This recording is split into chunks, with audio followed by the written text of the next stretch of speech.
Good afternoon to our audience. Welcome, distinguished guests, and thank you all for joining the World Broadband Association's 2024 Broadband Development Congress Cape Town here at Africa Tech Festival. My name is Mark Oliver, and I'm Vice President of Consulting at Omdia, which is the research and consulting arm of Informa Tech. Omdia is very proud to be a founder member of the World Broadband Association and also to provide its research, insights, events and media expertise to the ongoing activities of the WBBA. I will be your host throughout the course of this afternoon. And just a reminder, as per the housekeeping slides, headsets for translation are available at the back and at the front of the room today. Please make sure to plug the headset in order to be able to access the translation services.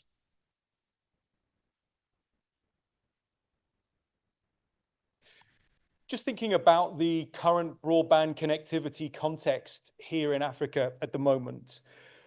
Many African countries have faced challenges in investing and developing broadband infrastructure due to cost and price restrictions. But whilst costly and complex, fiber deployment in particular is on the rise across the continent right now.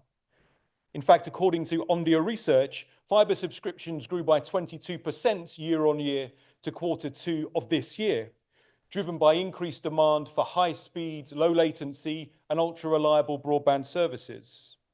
While the data on the slide behind me here forecasts that fixed broadband service revenues will grow 45% from $4.6 billion this year to $6.7 billion in 2029 on the back of increased adoption of broadband services. And there are multiple specific country success stories that we'll be hearing about across the course of this afternoon's Broadband Development Congress, but across the rest of Africa Tech Festival, particularly here in South Africa, in Kenya, and in Egypt. And the regional market has potential for real significant growth over the next 5 years due to growing demand for data and digital services, but also because of the large rural population which remains unconnected. To maximize that potential, innovation, collaboration, and partnerships are going to be critical to drive some of the activities and the benefits that you see on the slide here behind me. It is against that context that the World Broadband Association operates, helping to drive that innovation and collaboration that's required to bring the benefit of broadband to all. The WBBA exists to seek to equalize digital inequalities by promoting advocacy, education, and cooperation across the whole industry ecosystem. And you can see some examples of the kinds of organizations that the World Broadband Association brings together behind me on the slide here. The World Broadband Association has a very large and growing membership here in Africa among its 130 plus global members. And if you're not already a member of the World Broadband Association, please do refer to the QR code on the flyer on your seats. Come to find me or use any of our other membership access points to understand how you can benefit from and contribute to the success of the World Broadband Association. We're grateful to have very important speakers here today delivering keynotes, industry leaders from across the operator, technology, ministerial, and banking spaces. And I'd like to thank all of today's speakers and sponsors, not just for the success of today's event, but also their support and success of the World Broadband Association in general. To officially start today's proceedings, I'd like to welcome on stage today's first keynote speaker, the chairman of the WBBA board, Dr. Li-Zheng Mao.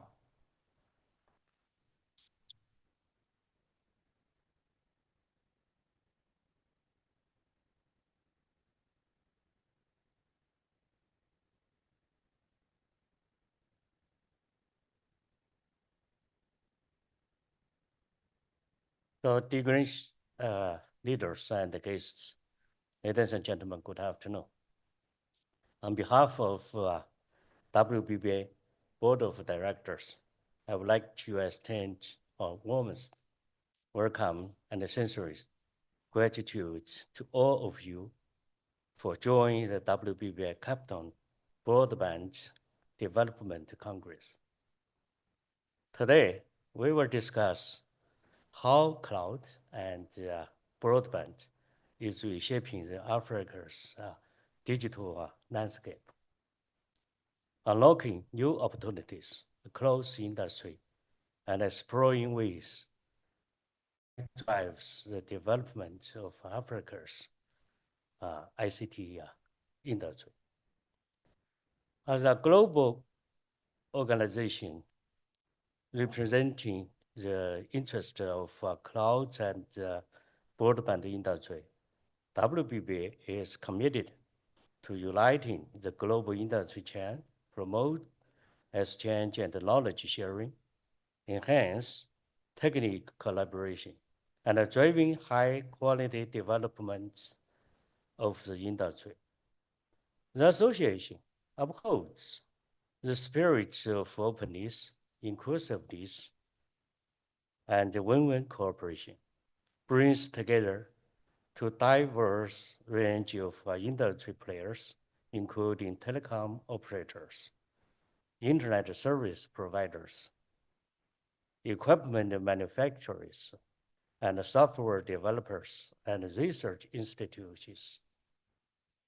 We are delighted to see that more than 130 industry stakeholders from over 40 countries have joined us on our journey, including many from African countries.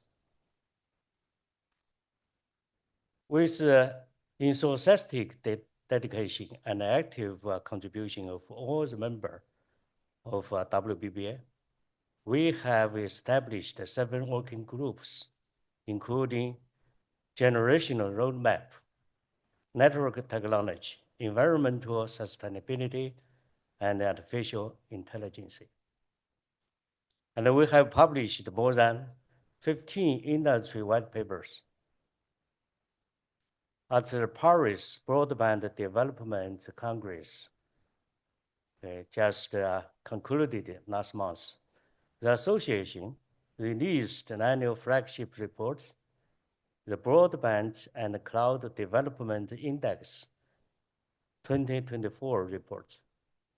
Compared to last year, the scope of these reports has extended from 21 countries to 63, covering 90% of the global GDP and 75% of the world population.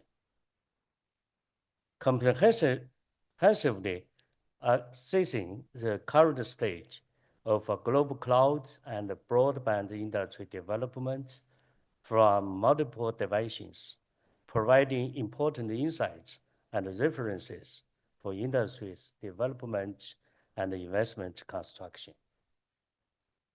For the first time this year, the association launched WBBA's Broadband Excellency Awards, open to the global cloud and broadband industry to evaluate achievements, including best practice, technological innovation, and industry cooperation.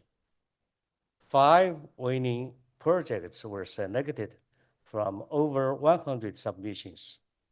By creating benchmarks in various fields and promoting successful cases and experiences, we aim to lead the development and the technology progress of the global cloud and broadband industry. So this year, WBBA Broadband Development Congress was held successfully in Barcelona, Shanghai, and Paris, effectively promoting exchanges and cooperation among the industry. And today, the BDC has come to Africa for the first time. Africa is rich in natural resources and has a large young population with great potential for developing digital technologies like broadband network, cloud computing, and artificial intelligence. In 2023, the scale of Africa's cloud computing markets accounted for 1.69% of the global total, 3 times increase compared to the previous year. Africa has also proposed its own technology transformation development plan, the Digital Transformation Strategy for Africa 2020 to 2030, aim to improve the quality of life and the digital access of African citizens and promote Africa's full participation in the fourth industrial revolution. On the other hand, it is also crucial to take into account of the development of remote area in Africa. According to data, the average internet access rate in Africa in last year was 77%, and the penetration rate of broadband in Africa is 27%, significantly lower than the world's average, 72%.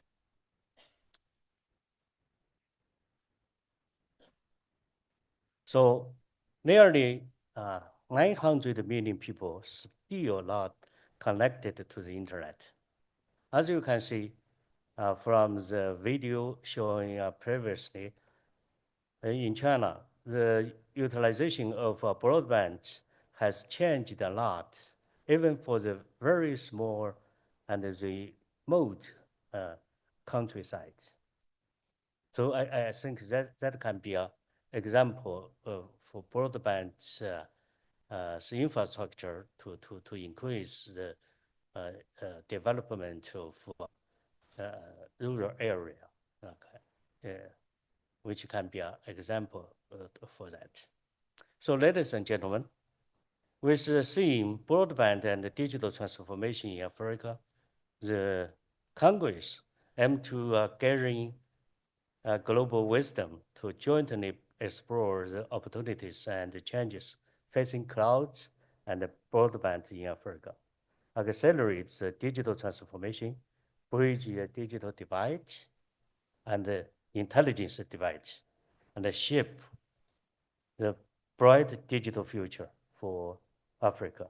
So finally, I wish this Congress be a complete success. So thank you very much.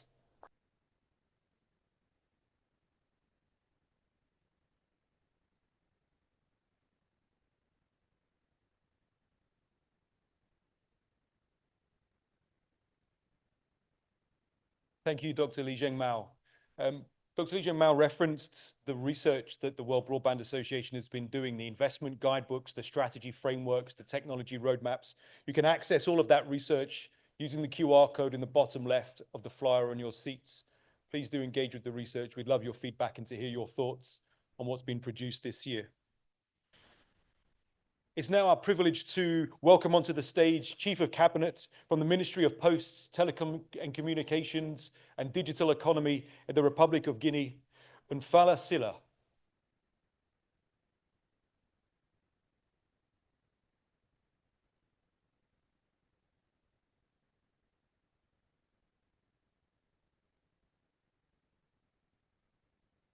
Ladies and gentlemen, distinguished guests, esteemed partners, today we gather here to share a vision to unlock the transformative power of connectivity to reshape the future of Africa.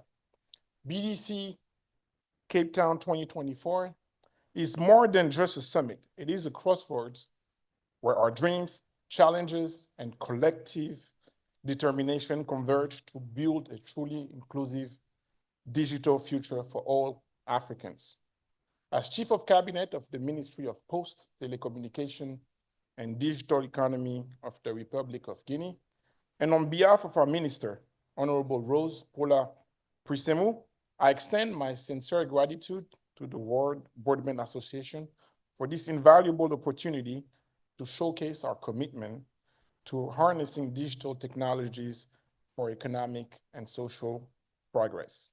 In Guinea, as in many countries across our region, access to digital resources remains a privilege for the few. Our communities, particularly in rural and remote areas, still struggle to access essential services due to the digital divide. Yet, we recognize that the digital economy is not just the infrastructure of tomorrow, but it is a right for every African citizen, a tool for social justice. It is up to us to break down the barriers to connectivity. Africa is a continent brimming with potential, yet our connectivity challenges are huge. Today, nearly 800 million Africans remain unconnected, and in rural areas, the percentage is even more staggering. Moreover, the high cost of internet access keeps it out of reach for many families. Guinea faces similar challenges, but we are determined to overcome them with initiatives that leverages both public and private sector collaboration. Broadband is a powerful driver of economic growth. Studies do show that a 10% increase in broadband penetration can boost GDP by up to 2 to 3%, creating millions of jobs and fueling innovation. In Guinea, projects like our national data center and the launch of our national operator, Guinea Telecom, are testaments to our commitment to fostering sustainable, inclusive growth. On a broader scale, ECOWAS is working to replicate such initiatives to promote collective regional development. Digital connectivity is essential for social inclusion. In Guinea, through the GIGA project, in partnership with UNICEF and ITU, we will soon connect 23 schools, providing students in rural areas access to online educational resources. These initiatives align with other projects such as digital hubs and the Casa Island Mediatek, aim at reducing disparities across people and to access knowledge and digital tools. Moreover, we are actively implementing digital inclusion programs for women and children because the digital divide must not deepen gender inequalities. Access to the internet should be a fundamental right for all, regardless of background. Guinea is making significant strides in developing infrastructure. The GIGA project, the establishment of a Cisco Academy, ongoing feasibility studies for a second seaborne cable, and the upgrade of the metropolitan network of Conakry are just a few examples of the efforts we are doing. Aligned with the African Union's Agenda 2063, our Universal Service Fund is dedicated to bridging the digital divide by channeling resources to underserved communities, ensuring that no one is left behind in this digital era. This commitment is further strengthened by the creation of the National Agency for Universal Telecommunication and Digital Services, ANSUTEN, in 2021, which reflects President Mamadi Doumbouya's vision of a digitally inclusive Guinea. Under his leadership, we are determined to make digital access a right for all, fostering social equity and economic growth in line with Africa's long-term transformational goals. Ladies and gentlemen, we hold the potential to transform Africa through digital innovation.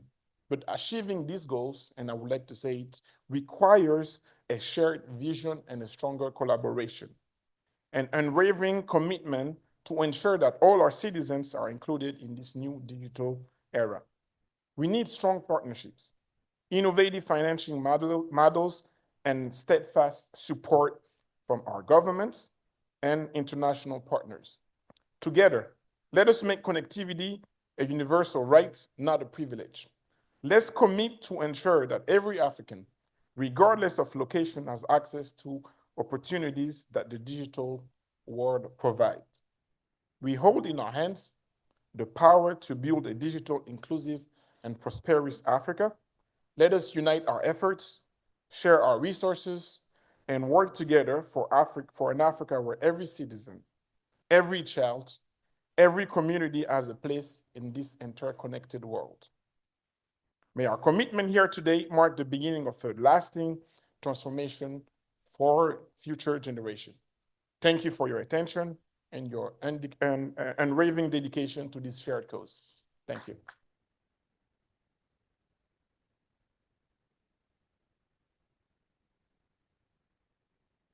Thank you, Nfali. And it's inspiring to hear about the ministry in Guinea's commitment that it's taking in terms of that leadership and the commitment to the fact that internet access is a right for every citizen, regardless of location, regardless of background.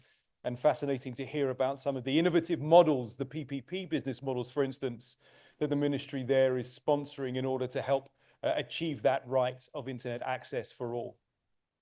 It's now my very great pleasure to welcome onto the stage Executive Director, Chairman, and CEO of China Telecom, Ke Ruan. 尊敬的李正茂主席、恩法利希拉主任、罗伯特·布利霍达首席执行官、各位来宾、女士们、先生们，大家下午好！很高兴来到美丽的开普敦，参加 WBBA 云网宽带发展大会非洲峰会，与各位嘉宾共同分享中国电信的一些思考和实践。信息通信业是支撑经济社会发展的战略性、基础性、先导性的行业。这个行业的发展主要由科学技术的发明来推动的。回顾100多年的发展历程，伴随着电报、电话、无线电3大技术的发明和普及，催生了信息通信业。进入新世纪以来，随着移动网络、宽带光网等信息基础设施，特别是网络技术的广泛应用，也为我们通信运营商带来了持续的语音和流量的红利。网络成为运营商发展的基础。同时，随着大数据及行业数字化和业务平台化的迅猛发展，数据成为新的生产要素。云计算凭借着高效的数据处理能力，成为数字信息基础设施不可或缺的技术，得到了前所未有的发展。通信业也迎来了新的发展赛道，云计算成为运营商发展的核心。如今，以人工智能为代表的新型技术正迅速的崛起，以云网融合为核心特征的新型数字信息基础设施正在与 AI 加速融合、交叉赋能。新型数字基础设施正在被 AI 重塑。人工智能代表运营商发展的方向。随着云计算、大数据、人工智能的快速发展，为通信企业打开了新的发展的机会，赋予了新的动能。我们深刻地认识到，唯有紧紧把握科技革命和产业变革的趋势，才能奠定坚实的发展基础，实现可持续的发展。为顺应科技革命和产业变革的趋势，中国电信积极推动从传统的电信运营商向科技型企业全面转型。我们提出网络作为基础，云计算是核心，智能化是方向，致力建设高速泛在、天地一体、云网融合、智能敏捷、绿色低碳、安全可控的新型的数字信息基础设施，以适应并拥抱变革时代的到来。我坚持网为基础。中国电信拥有全球规模最大的 5G SA 的共建共享网络，拥有全球最大的千兆光纤网络，光纤行政村的覆盖率达到了99%以上，千兆光网的世纪胖端口城镇住宅的负载率也达到了94%，并在积极的建设跨数据中心的高速传输的网络。我们建设了触达全球的国际网络，布放海缆，国际传输带宽超过100T。作为中国唯一的移动通信运营商，我们在全球率先实现了手机和汽车直连卫星的服务，突破了终端、天地多模、低功耗、小型化等技术的难题，首次获得卫星通信国际电信的码号资源。我们坚持云为核心，中国电信自有品牌天翼云已经成为全球最大的运营商云和中国最大的混合云。我们稳步推进通用能力建设、算力建设，以形成全球2+4+31+X+O 的分布式云资源的布局，一城一池覆盖了280多个城市。我们积极推进智能算力的升级，建设万卡全液冷的智算集群，打造区域的智能算力中心。我们实施量子计算云的建设，打造天研量子计算的云平台。这是全球首个超量融合的云平台。我们构建了西壤一体化智算平台，实现通智超一体化算力的高效调度，充分满足智算互联的新的要求。我们把握智能化发展的方向，中国电信全面构建语音、语义、视觉和多模态4个领域的大模型体系，研发万亿参数的通用基础大模型，开源千亿参数的通用基础大模型，打造数据底座，为人工智能发展汇聚高质量数据集的数据要素平台。在此基础上，我们对企业的内部推出了网络、研发、安全等10多个内部应用的大模型，对外推出了应急、教育、政务等40多个行业大模型。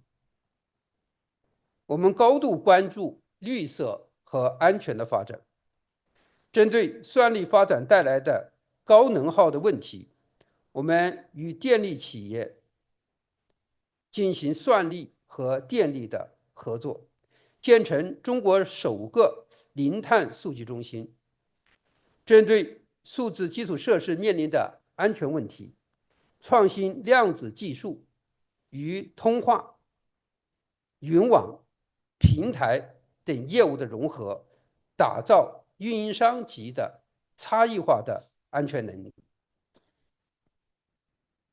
助力数字化转型，我们深入推进了5G 加云加 AI 加应用多要素的融合创新，着力打通科技、产品、产业的循环。我们面向消费市场，持续推进5G 应用终端的升级与创新，将中国电信的新城大模型与 AI 手机、AI 云电脑等终端融合，赋能美好数字生活。我们面向行业领域，积极探索并充分释放5G 和 AI 发展的新的动能，形成了5G 加智慧农业、5G 加智慧工业、5G 加智慧文旅、5G 加智慧教育、5G 加智慧医疗等系列5G 创新应用的新标杆。5G 加智慧农业方面，搭建了智慧大棚、农场等服务平台，提升农业生产计划管理，实现了土地、虫群、小气候等精准的控制，大幅度节水、节肥，降低人工成本。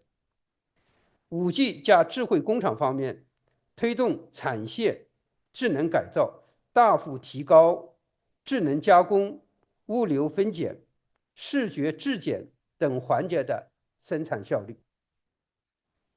非洲面临着巨大的时代发展机遇和技术发展潜力，在共筑新时代全天候的中非命运共同体的时代背景下，我们愿把中国电信的思考和实践带到广袤的非洲，不断弥合数字鸿沟，携手非洲伙伴，共同推动非洲的数字经济的发展。在数字基础设施建设方面，我们在非洲自有的资源，特别是依托合作伙伴的资源，已经形成了环非洲大陆的海缆资源能力和 CTG-NET IP 网络的覆盖能力，有效解决了非洲网络资源瓶颈，推动了当地的数字化进程。在服务智能化发展方面，我们为贝宁医院援助项目提供了端对端的解决方案，提供了跨大洲专业级的图像采集和 AI 人脸特征区别的这种功能，实现了中国与非洲之间的中医远程诊疗的服务。在生态合作方面，我们已与南非电信、埃及电信、埃塞俄比亚电信等多家生态合作伙伴达成合作协议，共同推进1G的跨境传输、1G的互联网及车联网、市联网等合作项目，致力于赋能非洲数字经济的发展，实现生态的共赢。全球的数字鸿沟不仅是网络连接的鸿沟和云计算的鸿沟，还包括人工智能的鸿沟。中国电信愿与非洲同仁携手并进，为弥合数字鸿沟、推动数字经济繁荣发展贡献力量。在此，我提3点倡议：一是加大基础设施的建设，以 WBBA 为国际的桥梁和纽带，协助非洲运营商对接产业基金，投资移动通信、数据中心、海陆缆等数字基础设施。这些领域代表了投资的方向，通过共建共享的方式，实现降本节能，促进全球网络的互联互通和绿色发展。二是深化科技交流合作，以 WBBA 为科技和产业融合创新的平台，深化与非洲的高校、科研机构的合作，共同探索云网融合最佳的演进路径，推动云计算、人工智能等技术的落地应用，助力非洲数字化转型。三是加强生态开放共赢，以 WBA 为全球合作的平台，完善与国际组织及非洲运营商的合作机制，加速市联网等融合应用平台的建设，围绕网络优化、矿产开发、智能安防等领域共创行业解决方案，推动非洲融入全球数字经济，并支持非洲企业迈向国际市场，让发展成果惠及各国人民。最后，数据非洲，智慧共赢，让我们一起共创美好的未来。谢谢大家。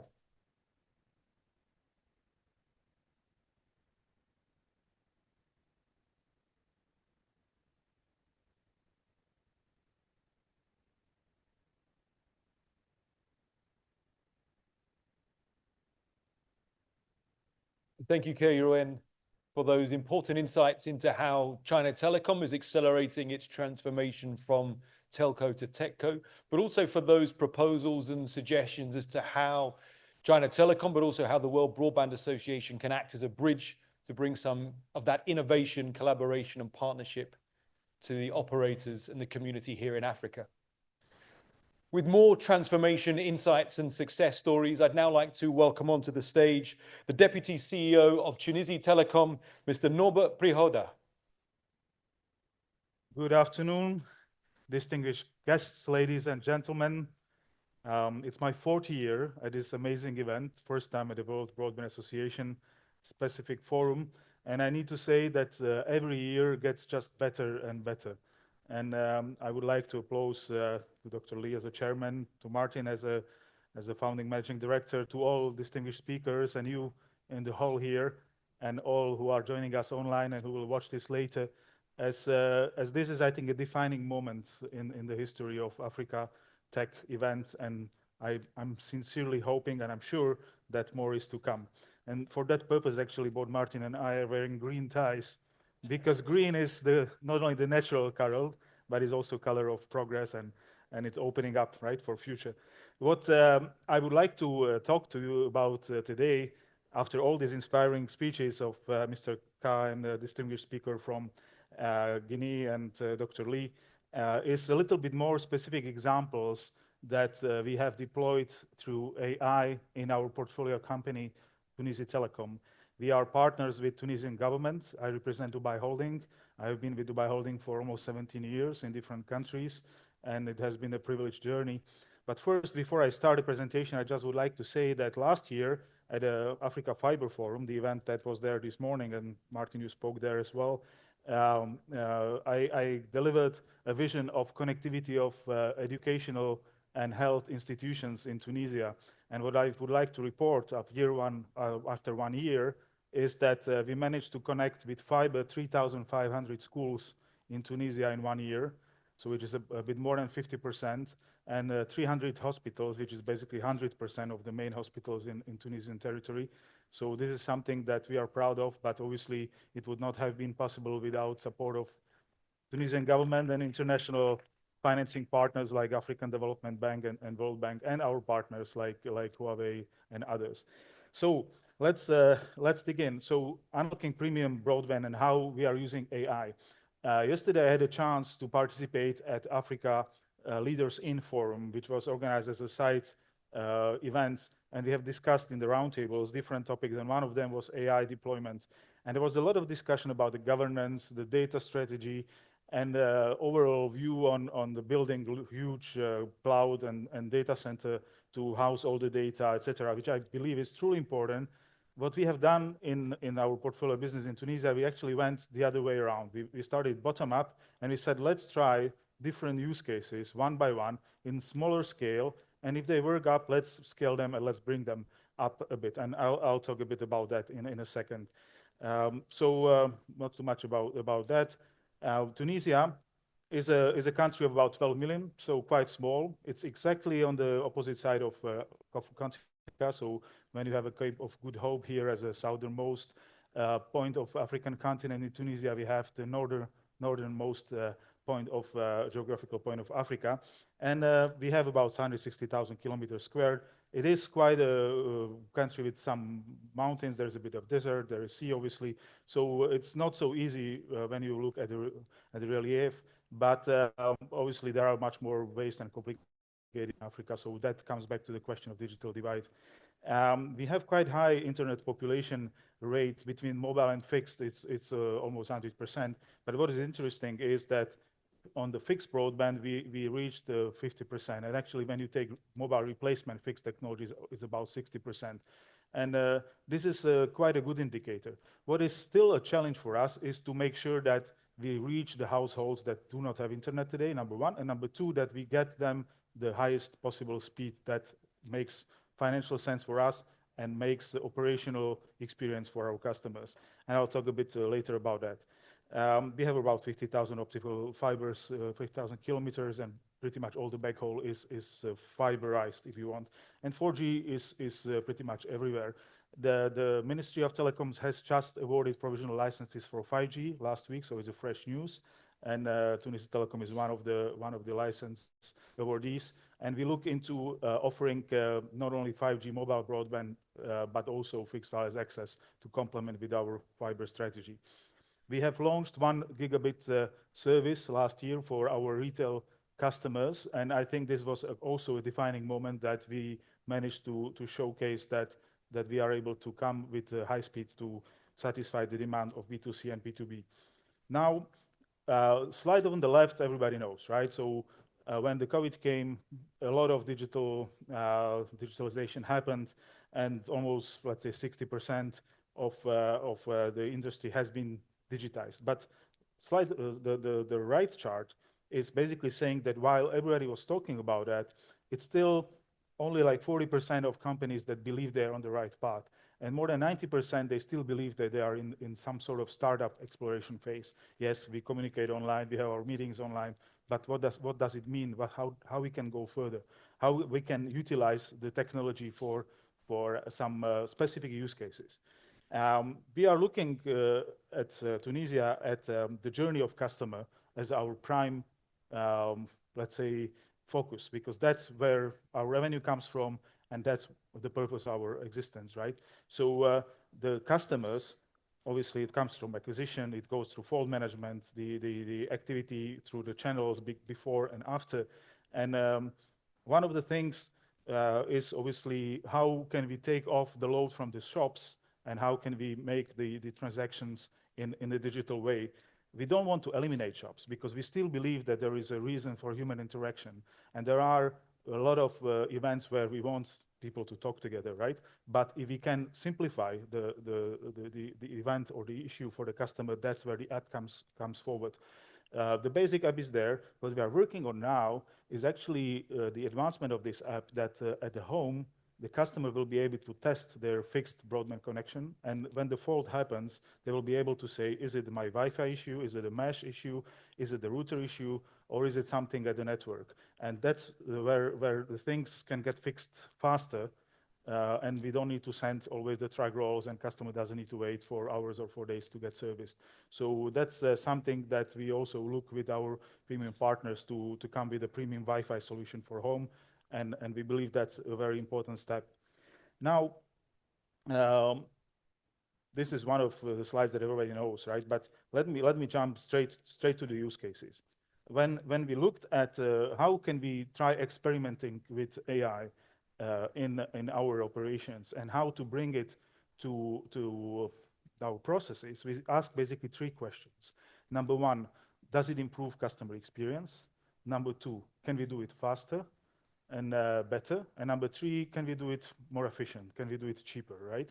And it doesn't always necessarily mean that then we need to eliminate human from the chain of commands, right? Yes, we would like to minimize it, but we believe still in value of human interaction. Now, why the time is now? First thing, there is so much data being generated, and this is through fiber, through 5G, which is coming 4G today. And those data are either wasted or they need to be stored and processed somewhere. Yes, you start to use them for billing, you can use them for customer value management, but can you use them for something else? And that was the question we asked ourselves. The second thing is that the networks are so fast now that the latency is very low. You know, we are looking at a couple of milliseconds. And from that perspective, the online real-time interaction is possible. Before, you wanted to decide on something, you put the data from the report, you looked at that, then you decided, then again, you need to pull the report. Today, things can happen in real time. And the availability is there. So there is very little impact on disconnection, etc.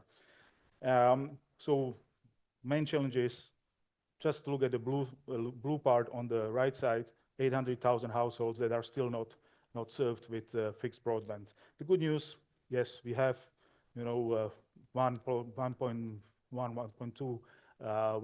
million that are served with fixed broadband, and then another maybe 500,000 with fixed broadband replacement.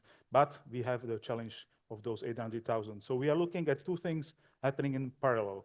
Number 1, how do we connect the unconnected households and close the digital divide? And number 2 is how the households that are connected today, how do we up their speed and their experience to match their requirements and to enable their business and their home use.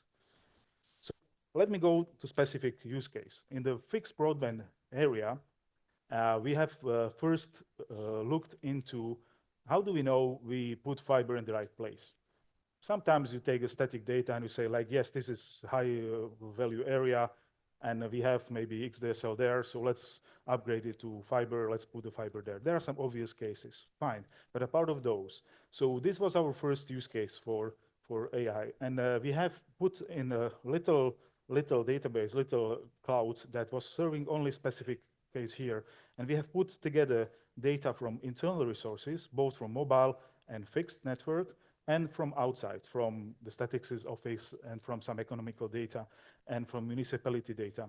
And we have looked into the point, okay, for example, when there is somebody using high value phone every day at night between 8 to 12, and it's static, and there is a high mobile data usage, that's probably a high potential customer for fiber, right? So this way we have started, and there are obviously many other elements, this was one of them. This way we started to define our development strategy on fiber. Now the next step, what we would like to do is to take the data back into the model and to say how much of that network deployment we managed to install and how many customers are there, how is their experience, and is that penetration higher than in the typical development area which was done by a man based on the paper, right? And then put it back into the model will learn, and next time, hopefully it will become better. So this is a very specific example. The second point here, as 5G is now on the way, how do we complement fiber with FWA? Where does it make sense to put one technology next to another? So those choices are also evaluated by the model. Obviously, we don't keep it only on the model. We still look back at that, we evaluate this, but it's one of the key use cases. Then obviously we go and we try to take this image of the network and we put it into development case. And then we decide what do we do underground, what do we do in the air through airborne technology, and how do we simplify all the network design and how to make it quick and fast to deliver, because that's the essence, right?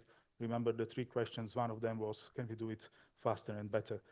The other thing that we have looked into as a little AR use case was a troubleshooting and fault management. In the telecom world, a lot of customers face this issue, right? At the beginning, I spoke about the app, and I spoke about the way of customer being able to troubleshoot on their side, maybe even reset everything, etc.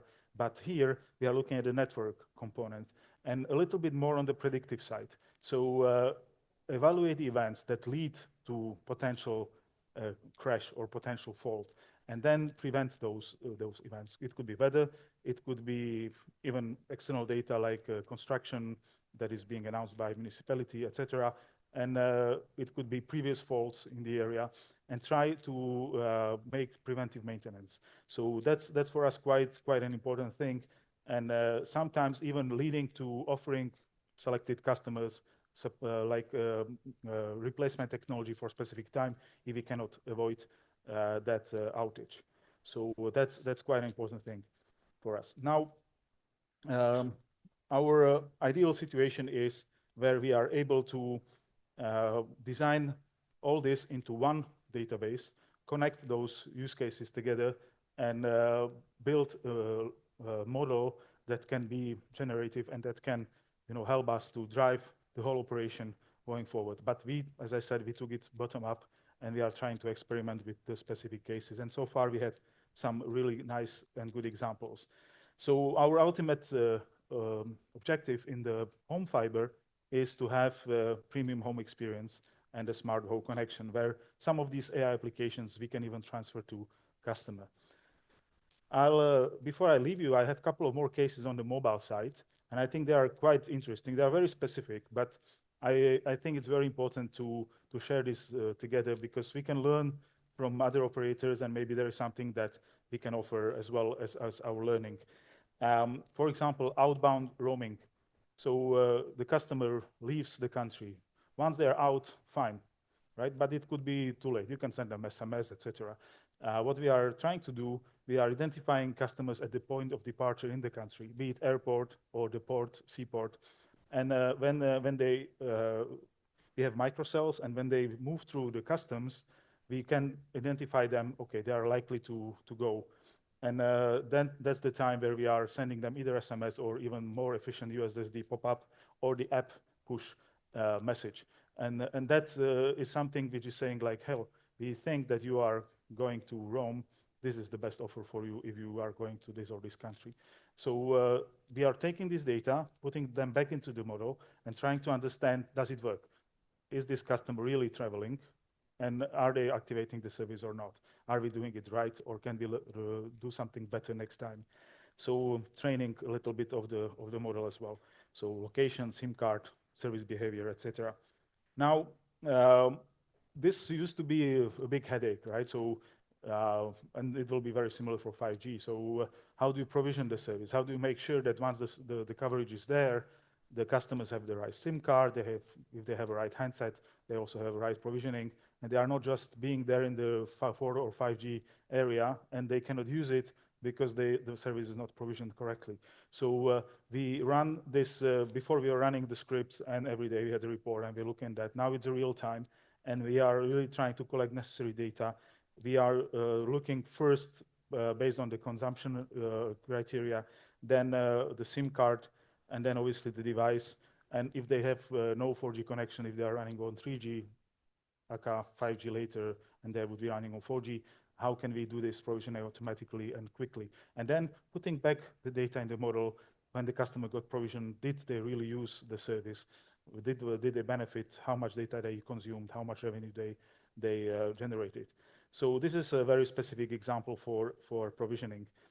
The same thing we are trying to do is looking at where do we put our 5G sites, be it home broadband or as before, high-speed mobile broadband, or as I spoke about, fixed wireless access. So same thing, collect the right data, look at the topology of the network today, look at the handsets.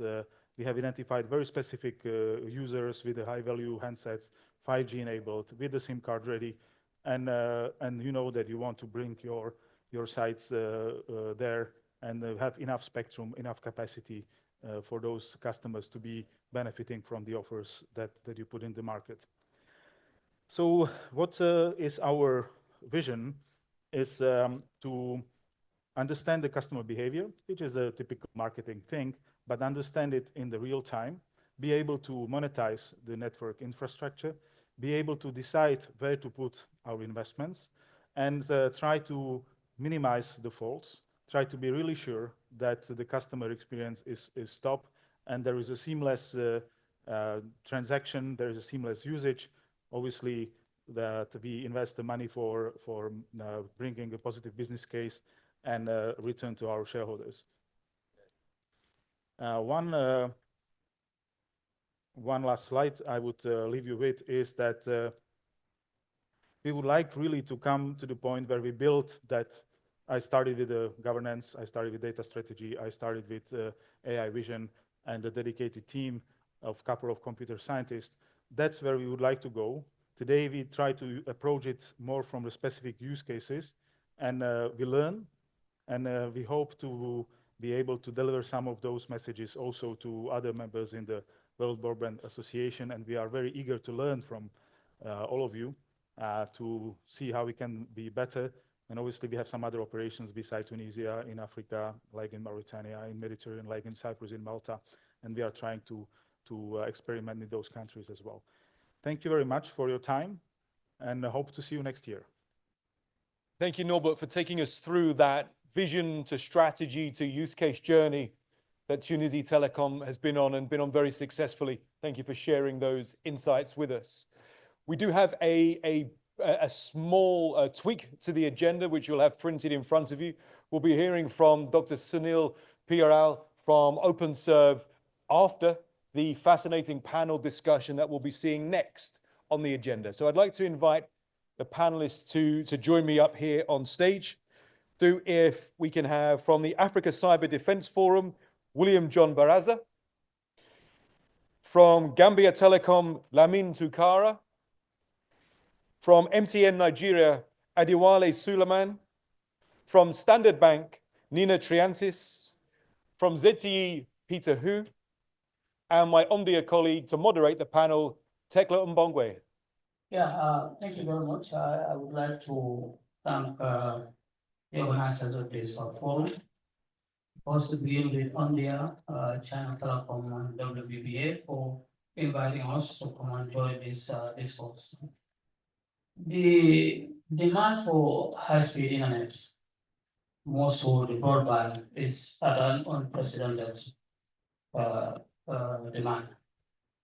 And this is so because of the usage of data every day by individuals, offices, in our healthcare field, in our schools, and so on and so forth.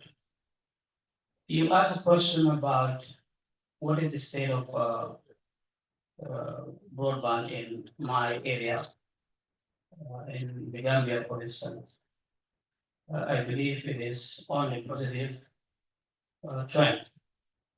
It is on a positive trend because of so many developments that we have witnessed over the years from different levels, starting with the last mile connectivity, the middle mile, and the first mile. Let me give you some examples from this. I'll start with the first mile. The first mile, that is the international connectivity, that is brought us by way of in African case, in the Gambian case, which is called Africa Post to Europe.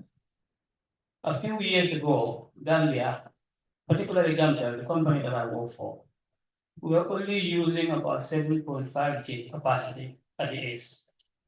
Now we are about 35%, 35 G, which is a significant growth in terms of internet connectivity, because that demand has been met because of the individual customers at the last mile level, the demand that they are bringing to us to say, I need internet connection, I need internet connection.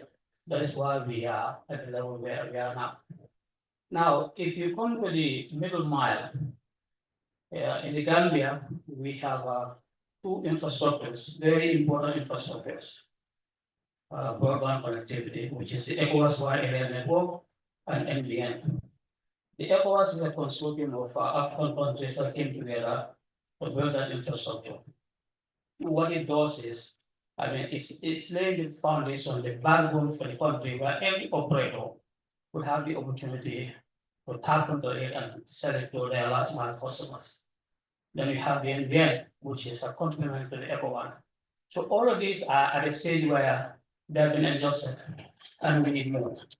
Now, the challenges that we face at the international connectivity level, which is the ACE, we only have one submarine cable. And that submarine cable is like a single point of failure. Should there be a problem within NA, we have issues. One of the things that we did, the company that I work for, Downtown, we went ahead and got some backup solutions. One of them is called Post Gambia 1, and the other one is Post Gambia 2. At any given time in the age, but I think there's still an opportunity, lots and lots of opportunity for investment in second or third submarine cable. We know that currently, with the government support, we are working with World Bank to see if we can have another submarine cable. But to have a third or a fourth is not bad. I think we will be able to, be looking out for that partnership so that we have a submarine cable that is different from this one that we currently have. Thank you very much, Nani. We'll come back actually to the challenges and how to overcome them throughout our discussion. Let's look at beyond just the state of broadband. The factors do you think will shape the African broadband market in the near future, the key drivers? And I think that I can ask this maybe to Nina as a both financial background. Yeah. Sure, oops. Hello. Thank you. Thank you. Hi, everyone. Over 60% of connectivity to the internet in Africa today is still mobile. But increasingly, we're seeing quite a lot of investment in fiber networks, and including fiber to the home and fiber to the business, which greatly increases bandwidth capacity and broadband penetration. I think the different countries are at different stages of development with respect to both mobile penetration, and you have countries that are still lagging behind and still using 2G on wireless, you know, the DRC as an example. You still have quite a bit to do. There's still quite a bit to do with respect to covering Africa with mobile and next generation mobile. Certainly, we're seeing quite a lot of investment across the board in 4G and selectively in 5G. But also need to see quite a lot more of investment in terrestrial infrastructure. You know, the cables and, okay, in some cases, there isn't enough redundancy even in terms of the subsea cables, but a lot of cable investment, a lot of cables landing into Africa, but the inward infrastructure is still, there's still quite a bit of a deficit there. There's still quite a bit of a deficit taking infrastructure across the border. And so there are, you know, a number of countries where you have seen quite a lot of investment in infrastructure in South Africa and Kenya and East Africa, and increasingly in East Africa. But, you know, other markets are still lagging behind, even Nigeria, and I'm sure Adewale will cover. When you look at FTTX, you know, is really very far behind, you know, some of the other markets. So what will enable that? Capital, for sure. There's a lot of interest amongst investors to invest in infrastructure. The telcos are investing, other big players are investing. You're seeing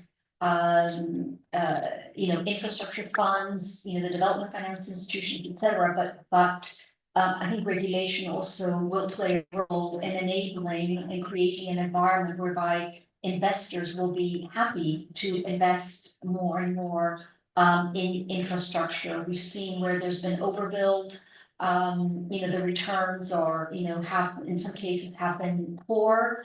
And so I think, you know, one will need to see less duplication where fiber is being laid out in the future. Partnerships, more sharing, as we've seen with the tower infrastructure model.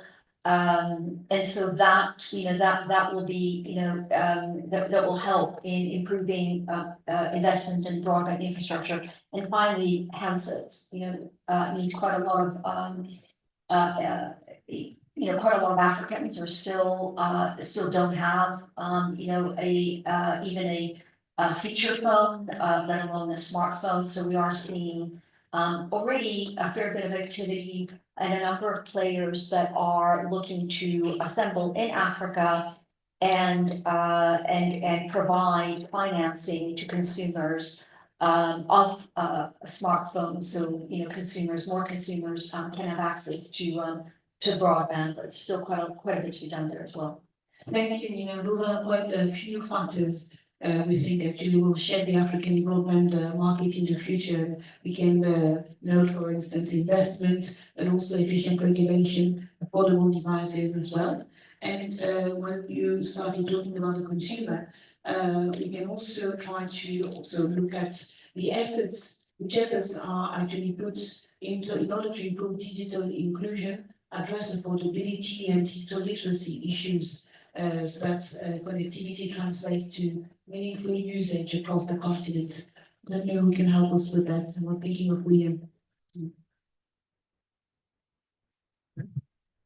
Thank you, Tekla, and thank you, China Takom, here for inviting us here. Thank you for the question. I think as I address that question, it's important to look at what are the drivers of digital inclusion. And you find that if you go back as an African continent, one of the challenges we had for a long time is eradication of poverty. And the eradication of poverty is actually driven by, you know, including people in economic activities. Right now, I won't go back to many stories, but right now, we're talking about digital economy. And the digital economy means that we need to transform our economies to be able to utilize technology. When you look at that, the dichotomy of digital transformation, we have digital side, talking about the technology and the transformation, which actually means organization. When you look at the organization, we have various players. You've got the telcos, you've got the regulators, and you have the human beings who actually utilize the services. On the regulatory side, it's very important to ensure that we drive policies that encourage investment in local infrastructure development. I think just talked about power sharing as one of the drivers of improvement of access to communication, because you have telcos investing less in or putting less money because they are sharing infrastructure. On the utilization of the services, the human beings that are utilizing the services need to be well trained to be able to use the services that are being deployed on the networks. When you look at now the telco infrastructure development, the vendor community, Peter is on the panel. I think it's an encourage of co-investment in infrastructure development, which is key to ensure that we are able to quickly deploy the services. I think I'll not finish without saying that the issue of affordable devices is very key. And devices we need to have the ability to manufacture the devices in the continent to reduce the cost of access. Because right now we are talking about 6% to about 40% Africans connected to meaningful broadband. That means you have about 900 million Africans not connected to meaningful broadband. And how do we then include those Africans onto digital economy? That is a massive investment that needs to be carried around. I think when I talked about how many fiber cables we have on the continent, on the East African side, I think about 4 or 5 months ago, we had a whole downtime for about a whole day because we only depend on one route for submarine fiber. Obviously, we lost a lot of billions because of that outage. We have a possibility of connecting East and Central Africa and up to Kinshasa, for example, to have a land bridge of fiber to provide protection for connectivity on the continent, and that also requires investment. So despite the neighborhood environment that's being created on the continent, we also need to diversify investments. We need to bring in more people to look at the opportunities that are in Africa to connect the remaining 900 million onto broadband. ITU statistics show that we have about 2 billion unconnected people globally, and 50% of them are actually Africans. So this is an opportunity for all of us to invest in this area so that we can be able to connect and include more people in the digital economy. Thank you. Thank you, William. Thank you, William. So I just want to continue a bit more with broadband development and challenges. And not only this time from a vendor point of view. I don't know if Peter, you can talk to us about the challenges that persist and how to tackle those challenges in an African context, but you can also give us examples of things that have been done somewhere else. Okay, so thanks for your questions. Actually, on this side, we just talking about broadband, but we think it's still a simple business. So what's the challenges for this business? The key point is about ROI, that means the return of the investment. I just said about some investment in Africa. I think actually our experience around the globally, the key point is about the ODM part. That means what's the cost of the fiber? Because I just give you some example with that. Even that's in the Europe, the one home pass or in Germany is nearly cost around 1,500 euros. It's a huge money for that. But so that will be cost the penetration of the fiber is quite low in Germany. But it will be still a lot of the operators want to invest for that because the ROI is also have the better experience for that. So come back to the Epic. So what's some of the Epic?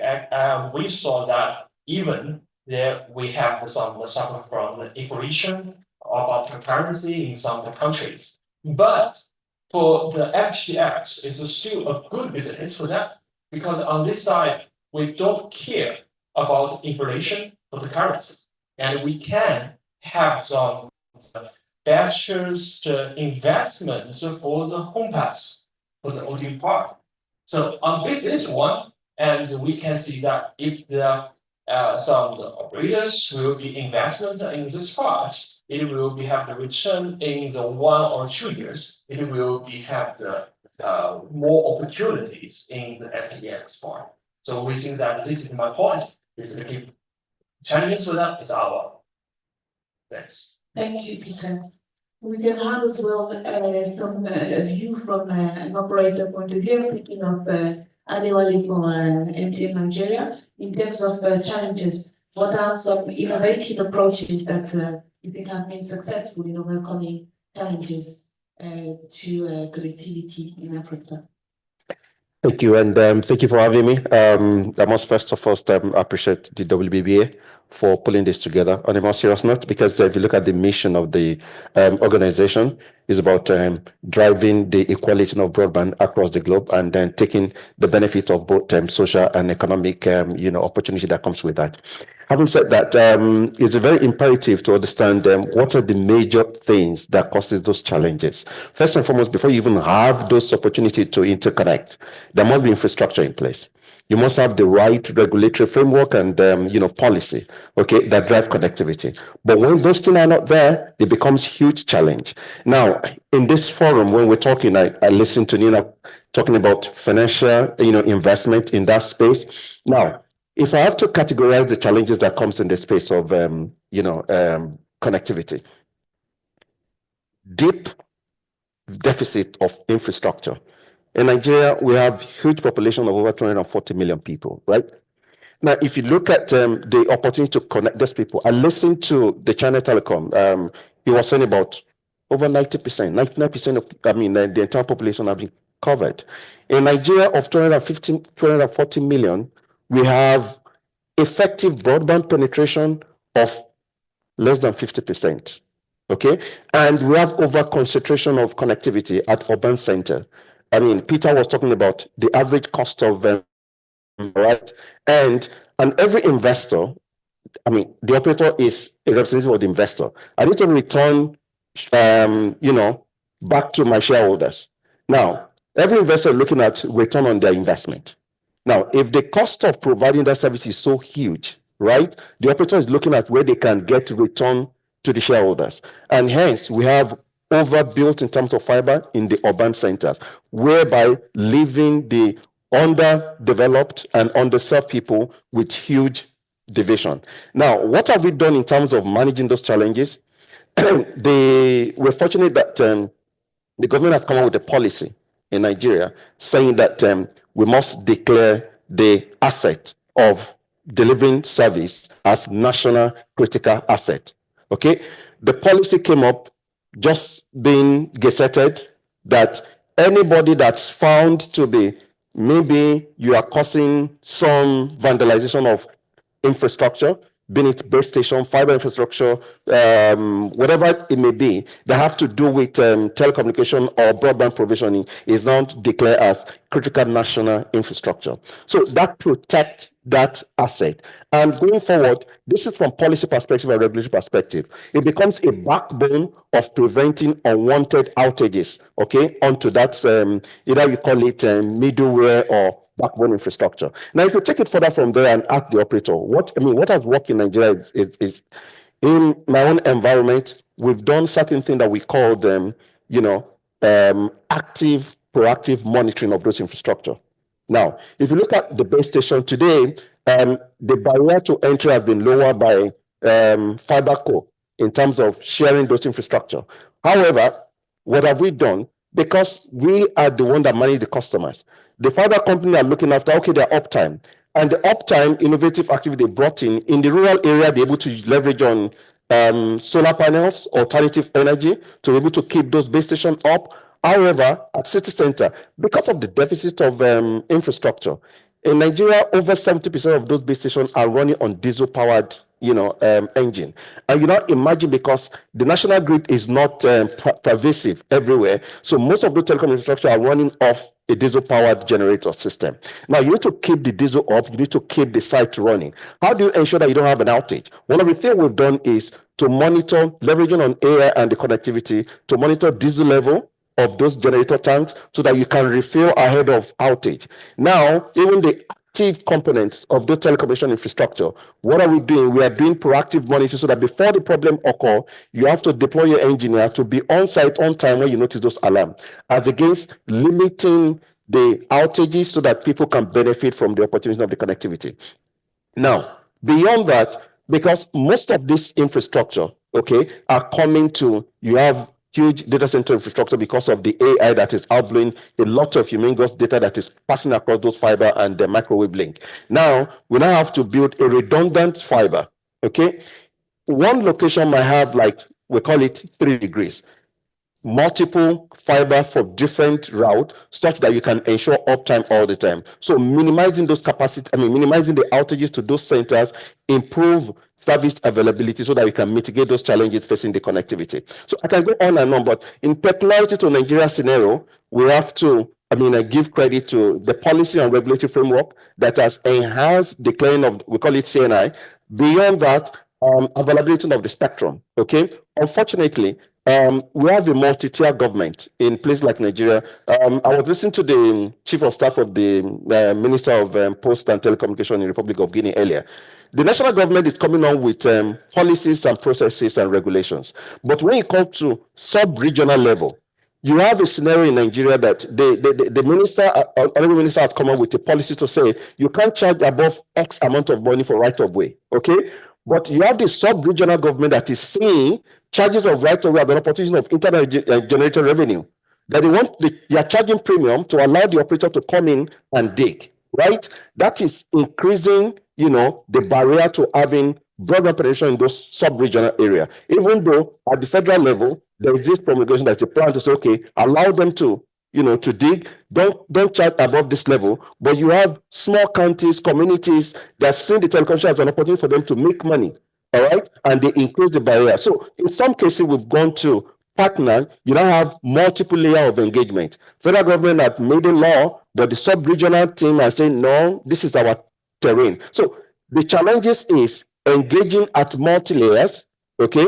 Engaging with the local communities and the counties, pulling them in, then of course, advocacy and digital literacy to let them see the benefit. I think the best thing that I've seen that have worked is when everybody see what is in need for them, what is benefiting them, they're able to change their mindset and how they see those things. Now, if the people see that you have an opportunity, you have digital literacy to say what you can make out of broadband availability in your community. I'll refer to a particular scenario of digital marketing, e-market. GG is an example of Amazon world of this gentleman had a company where willing for buyer, willing for seller, they meet, okay, and he was able to generate a revenue of over 126 million in 5 years ago. I'm talking about because of the abundant availability of broadband for people that can log online, the comfort of their zone, and be able to order and take those opportunities. But so when people see the opportunity that comes with broadband,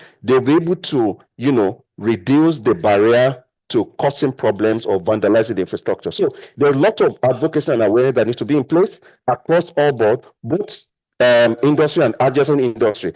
Another example is the town planners, the building code and all that. If you're able to get them to understand, they need to ensure that when you are building a house, you make provision for fiber penetration to the homes in terms of creating a riser room, in terms of even ensuring that you can allow when you are building road, you must ensure that there's a ducting infrastructure in there so that people do not come tomorrow and be digging that road. That lower the barrier to entry and make equality of broadband penetration affordable. But again, because of the mass divide in Nigeria, there's a lot of concentration in the urban city or like rural area. So that's why the opportunity that abound, people are still concentrating, and that's why you're having overbuild. And how are we mitigating that?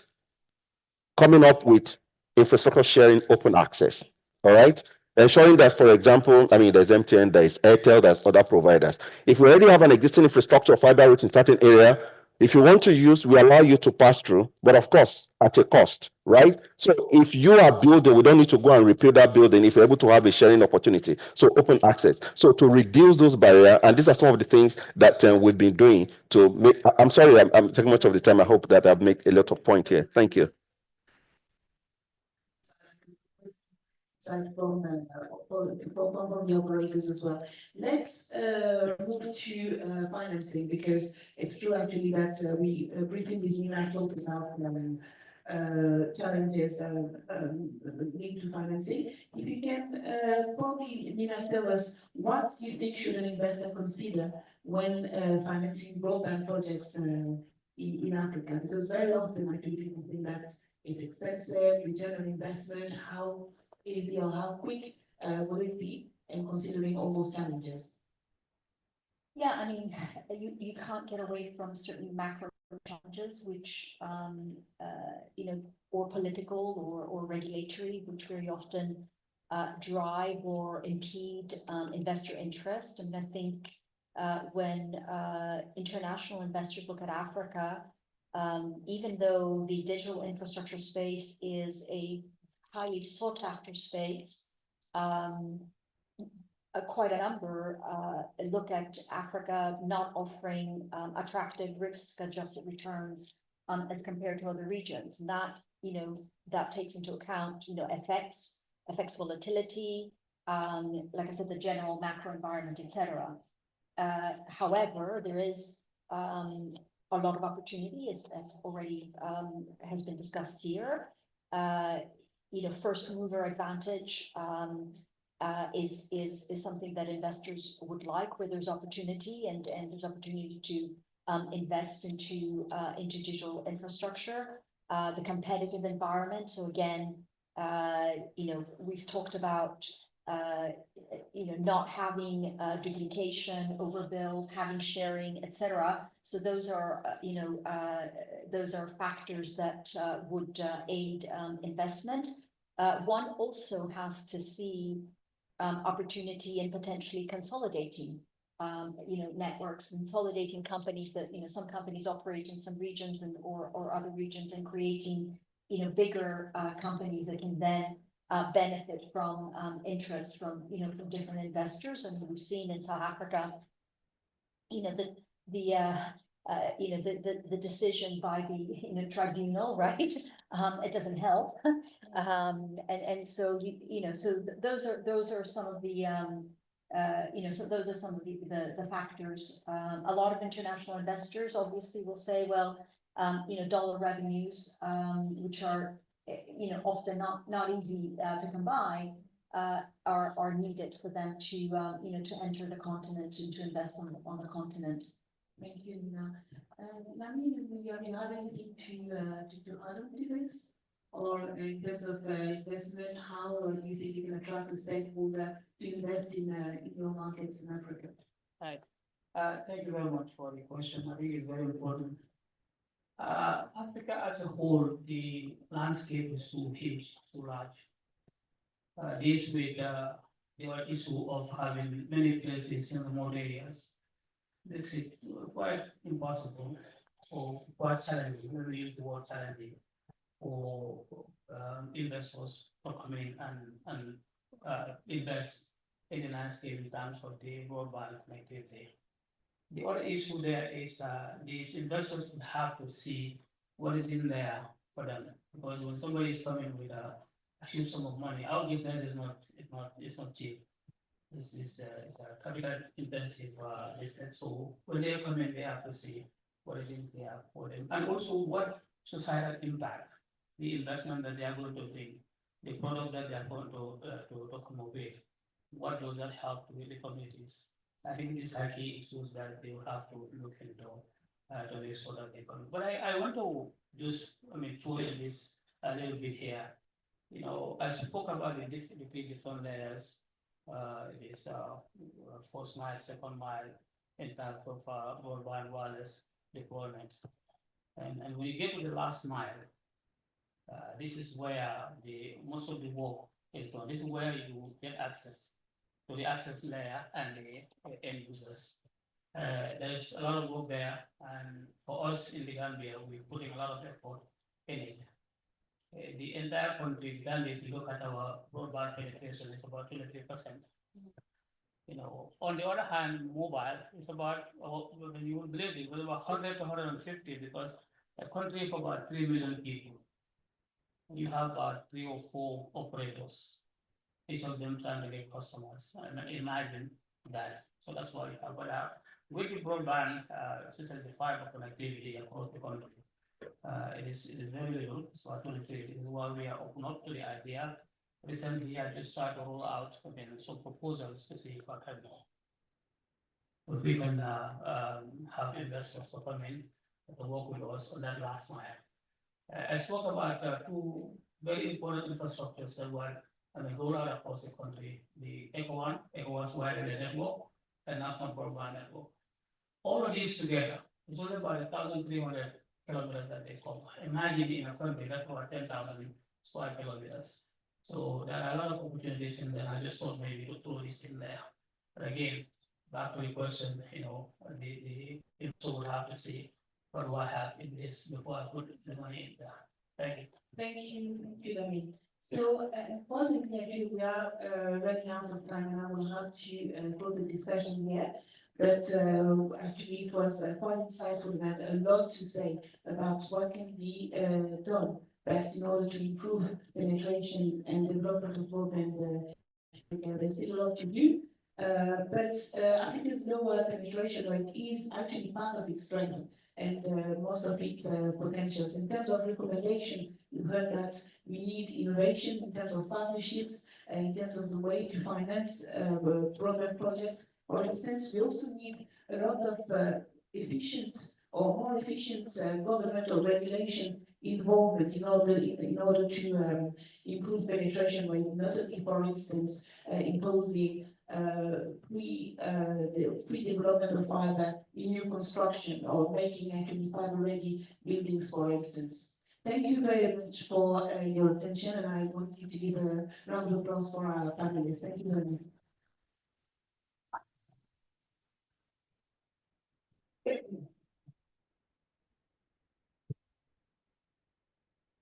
Hi, Peter.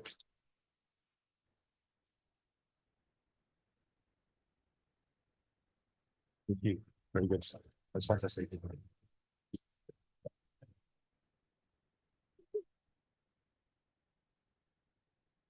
Well, thanks to Tekla and all of our panelists for that fascinating discussion from across the industry ecosystem. I think a very honest appraisal there of the challenges, but also the opportunities that face us in the broadband industry. I think, if we can create the regulatory conditions, if we can make the right policy decisions, then we can stimulate investment in infrastructure.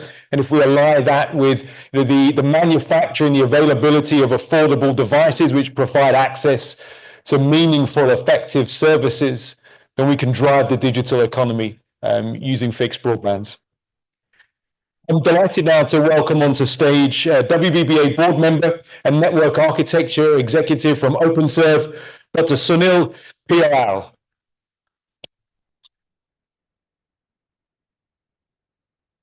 Thank you.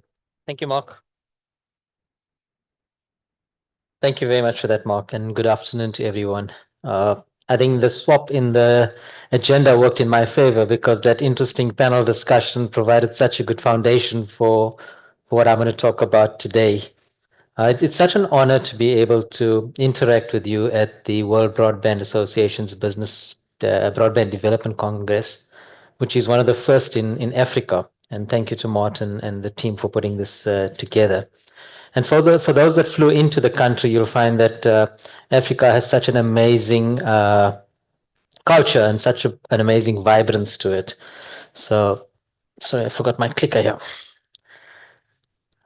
And so I'm going to be talking about a few things today. I want to talk about the history of a connected Africa. And I think that's an important thing, that we understand the history behind connectivity in Africa. The panel, the speakers before me really spoke about the broadband penetration in Africa, and I want to highlight that as well. I want to speak about the role of broadband in digital transformation in Africa, and keeping with the theme of digital transformation in this Congress. I'll very quickly highlight some of the broadband demand drivers and the key dimensions in digital development in Africa. And I'll end with the organizations that impact the digital transformation in Africa. There's certain organizations that I believe have a huge impact and can drive digital transformation in Africa. So this is such an amazing place to be hosting the Broadband Development Congress. I put up this picture of the castle, which is actually just outside the ICC. And it's one of the oldest structures existing in Southern Africa. And you might want to ask, why? Why did I put up this? And while I'm discussing the impact of artificial intelligence, the impact of augmented reality, the impact of machine learning on the digital transformation of Africa, I want to take you through some of the history of Africa. So during the 15th and 16th century, Africa served as a safe haven for ships that connected the East to the West, the Dutch East Indian Company. Martin Kreen and I worked on some of those ships. So, and what happened there was that these ships connected the East to the West. It connected the East to the rest of Europe by using Africa, and specifically Cape Town, to refresh, to get water, to get refreshments, and move on. And fast track a few hundred years, and what do we see? We see a very similar picture. We see the African coastline being used as landing stations for fiber. We see fiber all across the African coastline. And the big difference between these two pictures is the one on the left, both ways. The one on the left is ships that traversed the surface of the ocean, carrying goods to Africa, or carrying goods and bypassing Africa. The one on the right shows data traffic, high-speed, low-latency traffic being carried across the world in submarine cables. So not traversing the surface of the ocean, but carrying it on the surface bed of the ocean. And the sad reality, the sad similarity of both these pictures is on the left, as the ships used the African coastline as a safe haven, it transported the goods from the east to the west and provided very little opportunity for trade in Africa. It provided very little opportunity for development in Africa. And what we see with the picture on the right is exactly the same. And that's why I say it's a sad reality, that we have terabytes of information traversing the submarine cables, landing at the stations along Africa, and yet we see Africa as one of the most unconnected continents in the world. We heard the administration of Guinea talk about how unconnected Africa is. We had Dr. Li Jiangmao talk about only 27% connectivity in Africa. And that highlights how unconnected Africa is. I think one day when they finish building this bridge, I'll run out of opportunities to pick on it, but but I think it provides good context. We're sitting in Cape Town with an unfinished bridge and we're trying to bridge the digital divide. But more importantly than having all of these undersea cables land on our coastline is understanding the innate need for connectivity in Africa, understanding how connectivity in Africa can change the economies within Africa. And I put up the slide which actually highlights what the panel spoke about, highlights a lot of what everyone else in this morning's discussion was talking about. The lighter areas showing less connectivity, with getting very close to white showing zero connectivity. And as you get darker and get to blue, it shows how connected the world is. And you can see Africa sitting very, very unconnected, sitting on 27 to 30% connectivity. And I'm talking fixed line broadband connectivity. Just graphically showing that if you look at the bottom end of this picture, that is where Africa, West and Central Africa, Sub-Saharan Africa sits in relation to connectivity with the rest of the world.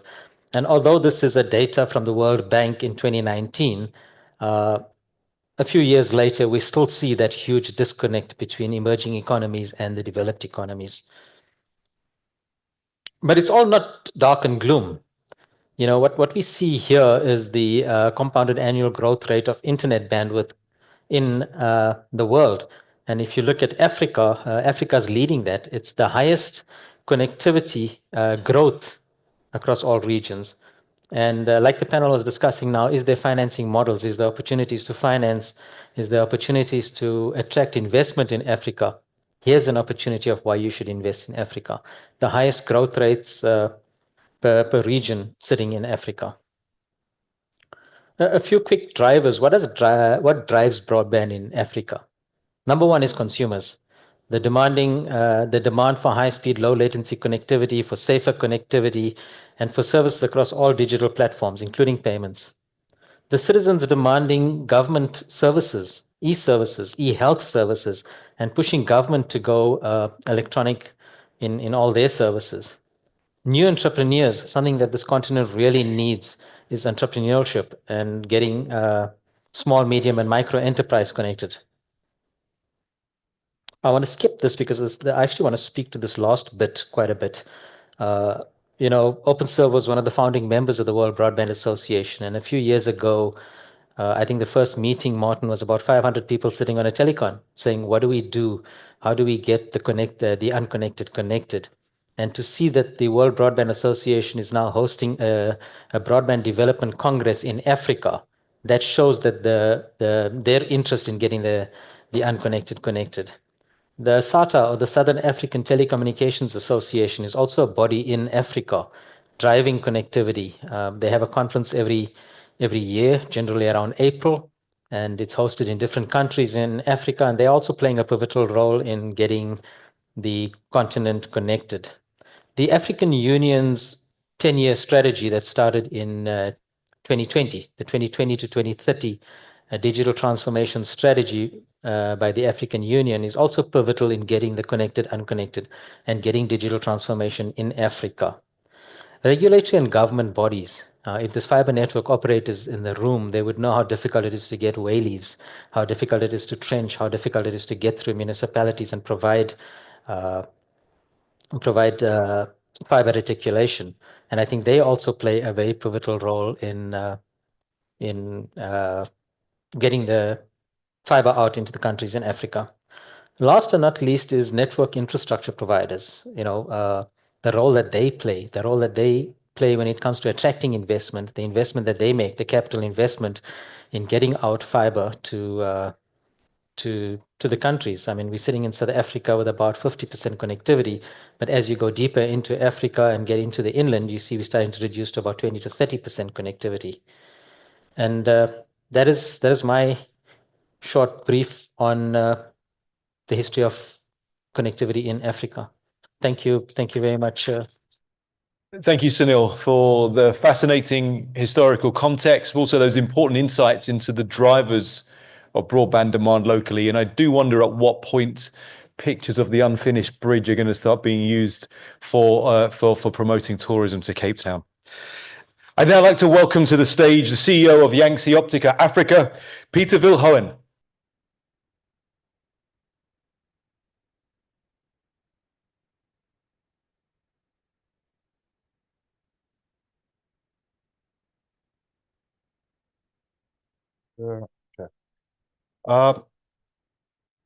Thank you very much. Really appreciate to be here. I'm actually standing in for the CEO and president of Yangtze Optical Fiber and Cable Joint Stock Company, Mr. Dr. Zhuang Dan. I'm the CEO of Yangtze Optics Africa Holding and Yangtze Optics Africa Cable. And I think from a vendor perspective, I'm going to show a little bit of a different view of how we can stimulate investment in Africa and thereby sort of bridging this digital divide. I have to apologize that the presentation I'm going to share is it's a bit of a marketing spiel. As I said, I did not necessarily draw up everything. Sorry. Okay. So I do apologize to that, but I think towards the end of it, what I'm trying to say will make a lot of sense. So just a brief overview of YFC. YFC is a optical fiber and optical fiber cable manufacturer from China. It was established in 1988 as a joint venture between the Post and Telecommunication Division of China as well as Philips Optical Fiber, which then became Draka and then Prismium. YFC is one of the, if not the largest manufacturer of optical fiber globally currently, and has shifted its focus across a broad range of different industries and markets as well. To put in context the scale of operation, YFC having manufactured or mastered 3 independent manufacturing technologies has produced in the 35 or 36 odd years around 1 billion fiber kilometers. So that's from the Earth to the Sun about 6 times, and that's quite significant. It has maintained a global industry leader position for the past decade, both in fiber as well as cable manufacturing. And how it's done that, and it is something that we are simply trying to do here in South Africa, is by really looking at how you vertically integrate your value chain. So what YFC has done is it's completely integrated its value chain, both downstream as well as upstream. Downstream in terms of the optical fiber cable or optical fiber they manufacture is looking at consolidating the raw material that they use, manufacturing that self and push that upstream, as well as looking at today from the upstream perspective is not just providing traditional services, but branching out into cloud services, etc., as well, that drives the products that they manufacture and sell. Through this sort of comprehensive integrated value chain model that YFC uses, it has been able to also bake in quality in everything that it does. And in 2018, it actually received the European Quality Award and was only one of 8 global companies that has received this enterprise award for quality throughout the organization itself.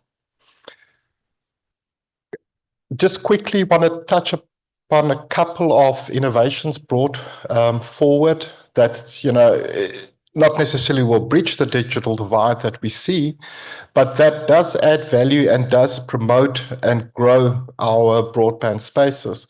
For instance, we've now introduced new low latency, high capacity, low attenuation fiber. If we look at the data centers where power consumption and data transfer is significantly higher, YFC has also been very much at the forefront of developing OM4 Ultra as well as the new OM5 multi-mode fiber. But I think one of the things that is exceptionally interesting is talking about space division multiplexing fiber. Now, this is a concept for me, somebody that's been in the industry for 25 plus years. This was science fiction when I started in this industry. And this is really where we're starting to use multi-core fibers. So a typical fiber that we use in broadband or long-haul trunk networks today only has a single core fiber. However, we can now manufacture fiber with multiple cores, 4 up to 7 cores, within a single cladded fiber that we know today. This can significantly enhance data transfer and data transfer, as well as reduce your cost per bit by using less actual space that is required. So less construction, less civil works.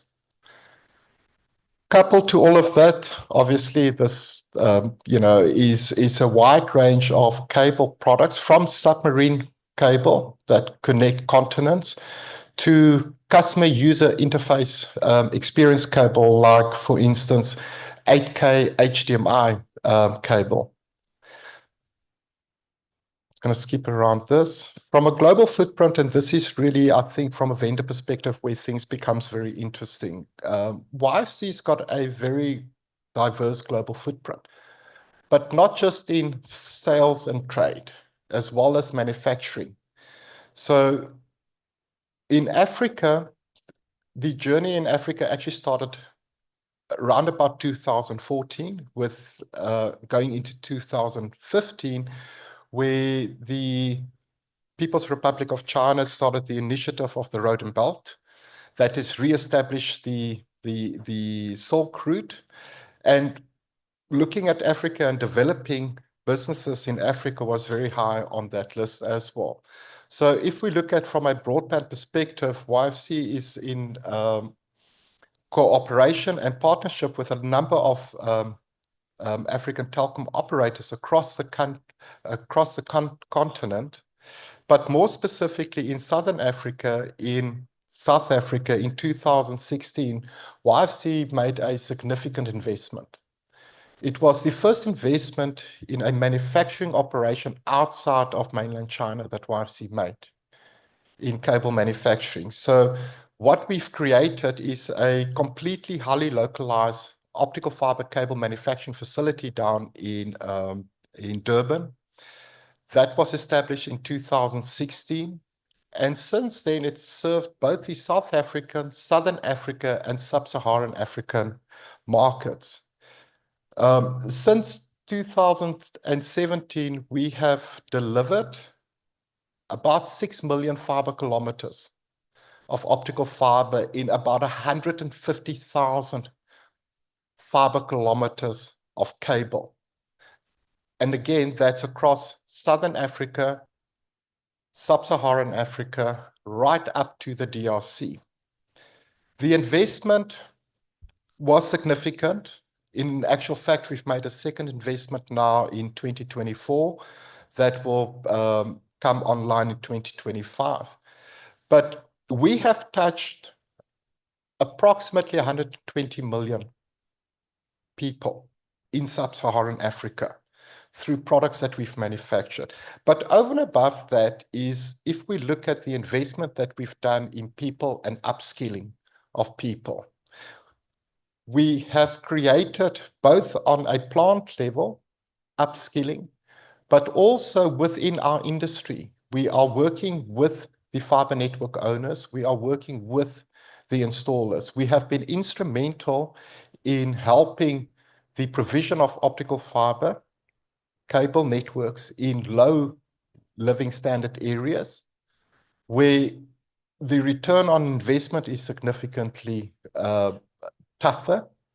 And therefore, from an infrastructure perspective, you have to look at ways of reducing that initial cost of investment. And the only way you can do that is having vendors localized in regions that can form a partnership between both the telco operator, the downstream suppliers of infrastructure, as well as, on your manufacturing base. I think, from that perspective, what YFC is looking at is, to say we continue the investment here in Southern Africa, but taking in consideration the challenges that we see in Sub-Saharan Africa is to take this investment and this investment model to a new location within Africa. And hopefully we will be able to achieve the same successes in those areas as well. Thank you very much. Have a lovely day. Thanks. Thank you, Peter. Following on from a couple of nuggets that Peter shared there, but also one of the main themes across the whole of Africa Tech Festival this week, looking at financing models and monetization strategies. I'm delighted to invite our next speaker onto the stage, the head of cloud engineering at Standard Bank, Tebogo Moloi. Afternoon, everyone. My name is Tebogo Moloi. I head up cloud engineering in Standard Bank in the corporate investment banking side of the business. And what I do every day is highly aligned to the topic at hand in the business transformation side of the business, which basically we're looking at modernizing the bank and creating digital products to address all the challenges that we find in the African market. Standard Bank operates in 18 countries on the continent and counting, and we have ambitions of being a fully African bank. So addressing some of these challenges is highly aligned to where we want to go as a business.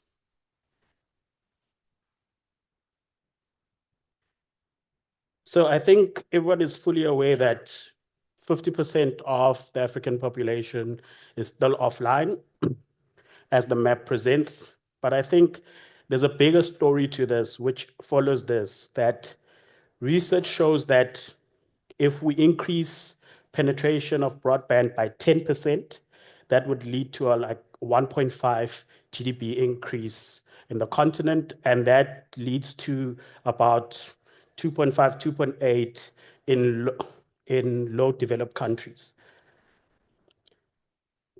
This is significant because in Africa, we have one of the youngest population, and if we then increase that GDP, that means we create opportunities for where those people can become employed. So as we start having that young people come into working age, we need to be able to create opportunities for them to participate in the economy. And as we know that the digital economy is coming up, we need to create those opportunities for them. So let's look at why networks matter, right? We know if we go from left to right that we need to create digital inclusion, meaning that we are a continent based on the previous speaker where normally people have been left behind. So as part of the next set of infrastructure that we build, we need to ensure that we are intentional about leaving no one behind. Because if you're talking about cashless economies, if you're talking about e-commerce, if you're talking about AI, driverless, those things don't happen without everyone participating in the economy, because everyone's going to need an app or some way to be able to transact. We then need to tackle the second half of this, which is broadband infrastructure. And when we look at broadband, we're talking about everything from 2G to 5G, because I think quality matters. If you want to interact from a consumer basis, 2G, 3G is enough. But if you want to start becoming a net exporter of actual business and participate in that economy, you need 4G and 5G to actually start building an e-commerce store or actually building something that you can actually sell outside. Because without that, you're just going to be consuming content and not necessarily engaging in the conversation. Then it leads us to the last one, whereas in data networks, as we've seen, are the backbone that addresses this. So if you look back to the Gilded Age, the three prominent people that built their businesses then were around oil, rail, and steel, right? And basically what we're talking about here is likened to that. Data is the oil, as we normally say. Broadband infrastructure is the steel, and we're talking about data networks as the rail that then connects and allows easy movement of those data technologies and for people to be able to participate across geographies, continents, and even intra-African trade. So now that we've set that scene, let's start understanding where the challenges are. I think everyone knows that Africa is a very vast continent, but the vastness is not only the challenge, but also the high capital outlay that you need upfront to actually put down in order to create the network. And the other challenge is that because we're also vast, that means there are areas where literally it's not dense enough and does not make financial sense for you to go deploy a network. So how do we address that? We adequately roll out enough infrastructure. Then obviously with any capital outlay, everyone is looking for a return on investment. And the challenge about building any network is that when you actually build it, people do come, but not at the volumes that you expect, and it will take a long time in order for it to realize into actual investment. If you're old enough to have lived through the era of mobile networks as they were being deployed in the early 90s, we all remember that before everyone had a cell phone, people's biggest challenges were, how do you make a call if you don't have a cell phone? And a lot of networks deployed a lot of containers where you could go and make a call to people who had cell phones. And that created demand. And when the economy caught up and people started being able to contribute and have cell phones, then we started seeing those disappear. So we're going to have to look at how we then create that demand in order to address the return on investment cycles. And then obviously the last one is that Africa, as vast as it is, we have 54 countries, right? And all those countries have over 2,000 languages, different regulations. How do we address the regulatory gaps and some of the differences in those countries to ensure that when we deploy these networks, things work as expected across the different geographies in a way that one, makes commerce possible, two, makes ease of move of data, and three, allows us to be able to connect in a way that is quick, efficient, and leaves no one behind. And I think the graph that I have on the right is very telling because as you can see, we have 7.4 billion people with internet, but we only have 1.1 billion people with really high-speed internet, right? So even in the people who currently have access to broadband, there's still an inequality in terms of speed and quality of access. If we then look at that and actually look at some of the countries, you see a lot of African countries prominently highlighted in the countries that are being left out. And we do have other countries elsewhere in the world because this is not a purely African challenge. And I did want to express that to kind of like outline that we are not the only people grappling with it. So that means whatever advancements that we find from other geographies, we can also import those to address the challenges that we have. So now that we've outlined kind of like where we are, what the challenges are, I think it's important to always look at how people normally who find themselves in challenging circumstances come up with solutions that are unique to them. So if you then look at the first case study that I looked at, telcos that were struggling to actually deploy infrastructure in rural areas, these are less dense areas, needed to find a model that allowed them to deploy this infrastructure in a way that, one, it was cheap to deploy, two, it was easy to operate. So maintenance after the fact that you've deployed it, if there's vandalism, how do you resolve that? And three, it was easy to service after the fact. So the solution that they came up with is that the telcos in Kenya started collaborating and sharing infrastructure, meaning they would put together money to deploy towers, and they would share the responsibility of looking after those towers amongst themselves. That reduced the cost of deploying the towers, but more importantly, it addressed the second part, which is that quality of access, right? It's not about deploying 2G and 3G networks. It's about deploying 4G, 5G if you can. So it's about deploying quality networks to those people so that they can start contributing in a way that they're not just net consumers, but they're contributors to the economy. So that enabled them to expand their coverage by 30%, but also dropped infrastructure cost, which then they could push those to the actual consumer, making data cheaper. Second case study is, we look at MTN.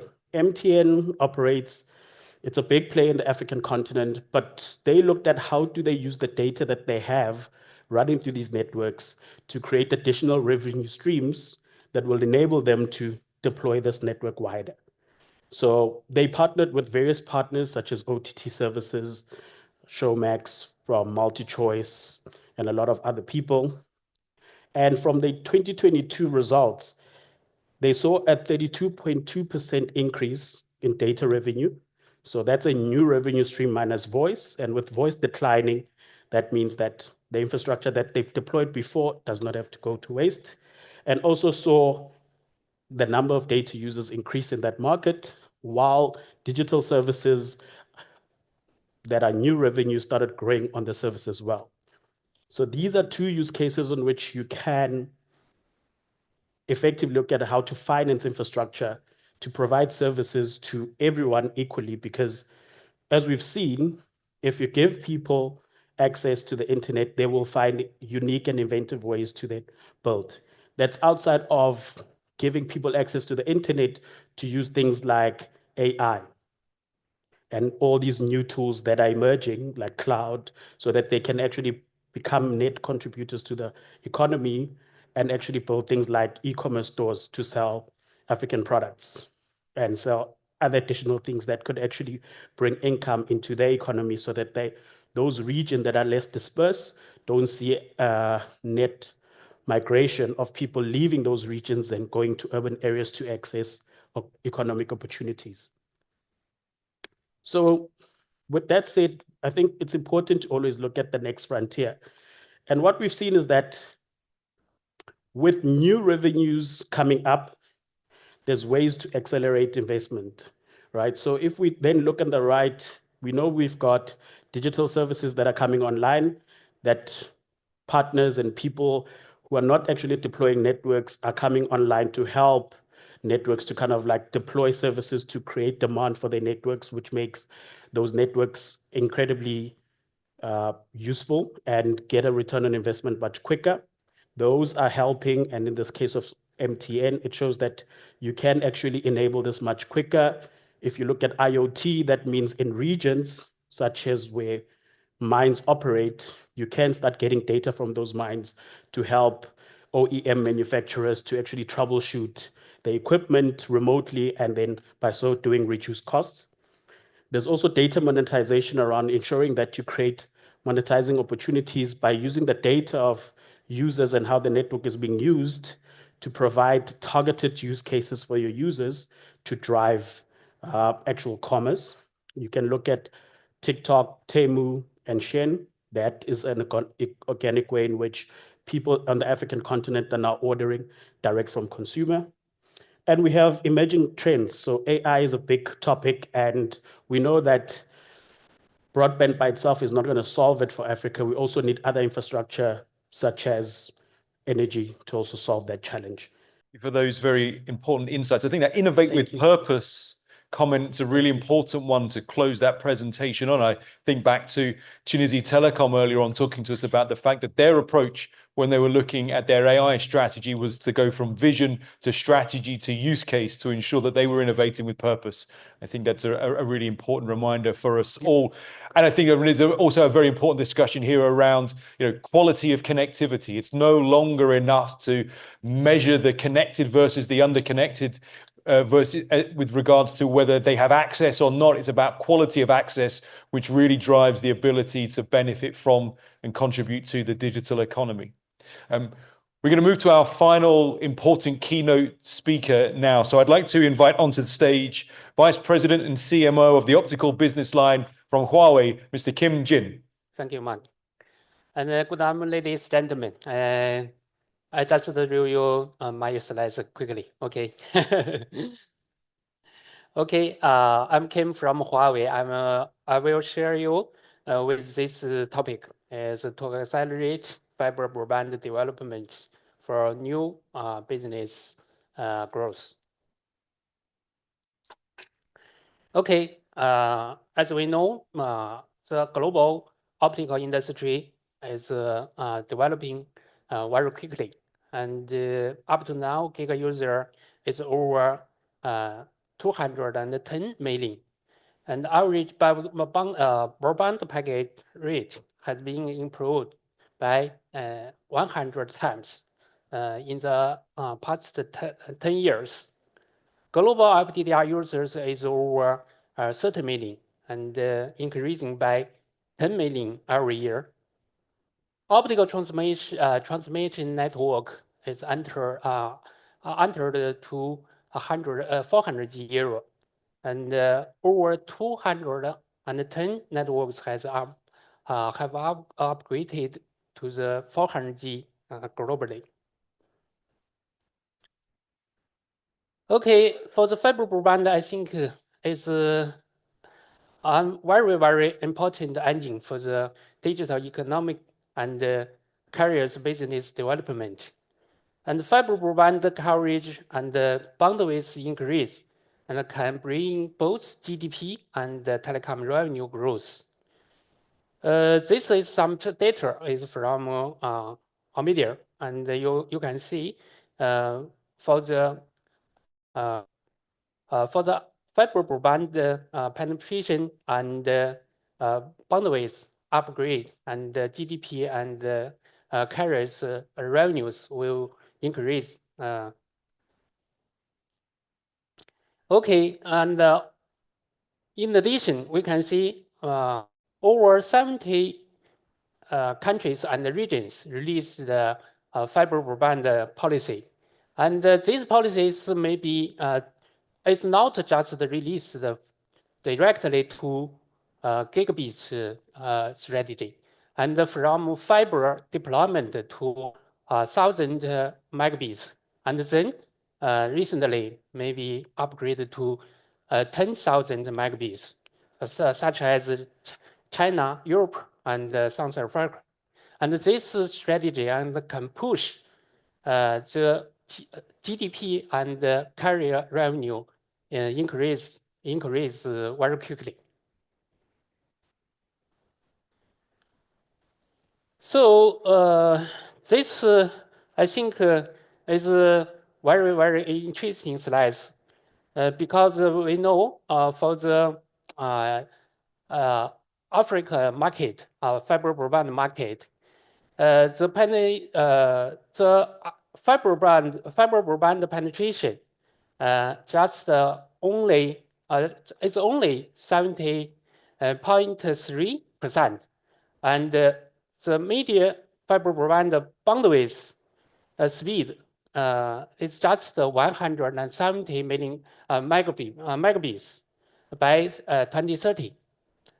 This is, I think, this is also is a great potential market for the Africa fiber broadband. How to seize this great opportunity? This slides and shows very, very interesting some data. We can see higher fiber broadband penetration rate and bandwidth. It means larger. It's a larger market space. How to enlarge the market space? I think we need to seize 3 monetization modes for the 3 dividends, including coverage modernization and for the demography dividend, and bandwidth modernization for traffic dividend and in the future, and experience monetization for the digital dividends. How to support carriers to seize these 3 monetization modes, while we have some innovative solutions to support this situation for the carrier market. First, we can see for the coverage modernization, the key point, I think, is for the fiber deployment is low cost and efficiency. How to reduce the cost and to improve efficiency is a challenge for the carriers. While we have the end-to-end fiber deployment solutions for this situation. Firstly, we can use the DQ ODN. DQ means digital quick ODN. Digital means we can use this ODN to visible in NMS system and for the dumb resource, and for the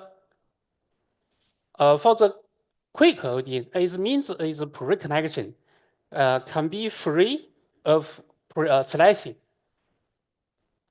and in addition, our scenario RPON is can enable faster ORT deployment.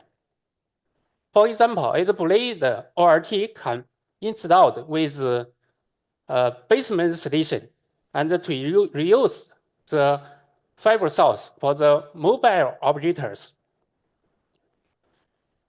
We use this solution to support Sanfrecom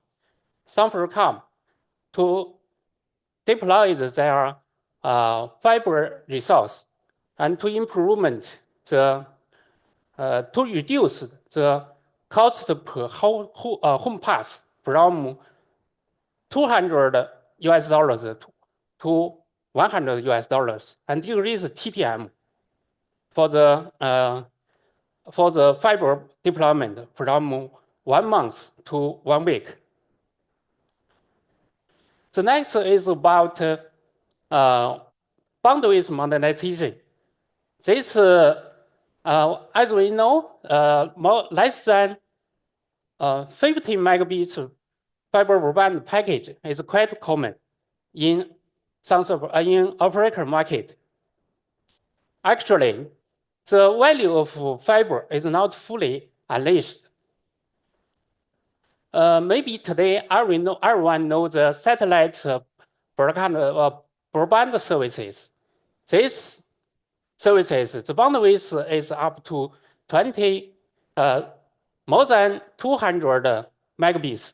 So we just suggest to compete with fiber broadband to upgrade the bandwidth more than 200 megabits for the carriers.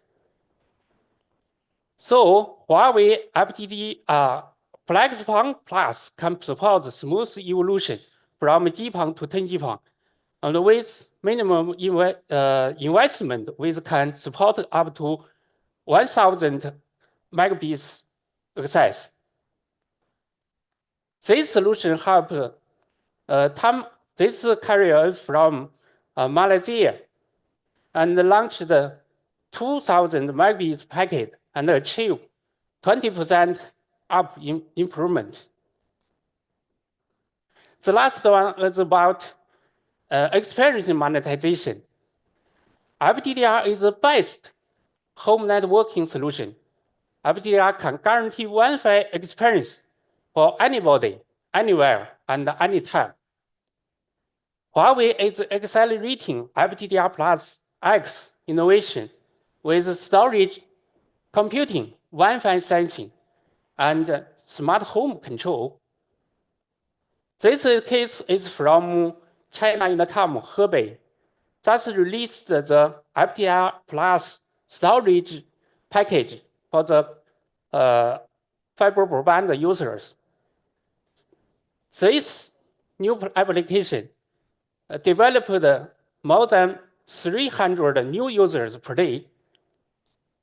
Our target is helping home connection moving from one fiber to one network, finally build one smart home. With these three modernization modes, maybe the traffic in the network is increased very quickly. So we suggest to build a future-proof converged transport network. This network including two paths. The first, the FMC all-optical metro network, and the 3D mesh backbone network, and including 4 key upgrades. The first one is OT to CO to carry FMC services, including 2B, 2C, and 2H services, and reduce capex. And also use the OXC to replace end-to-end ROADM solution to improve TTM from weeks to days. And we also propose 400G and 800G to reduce the cost per bit. And hybrid EDON can improve the network availability to reach 6 nines.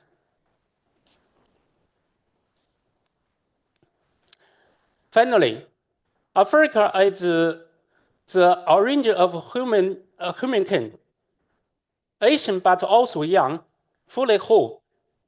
We believe that the next decade will unleash the golden decade for Africa's digital infrastructure.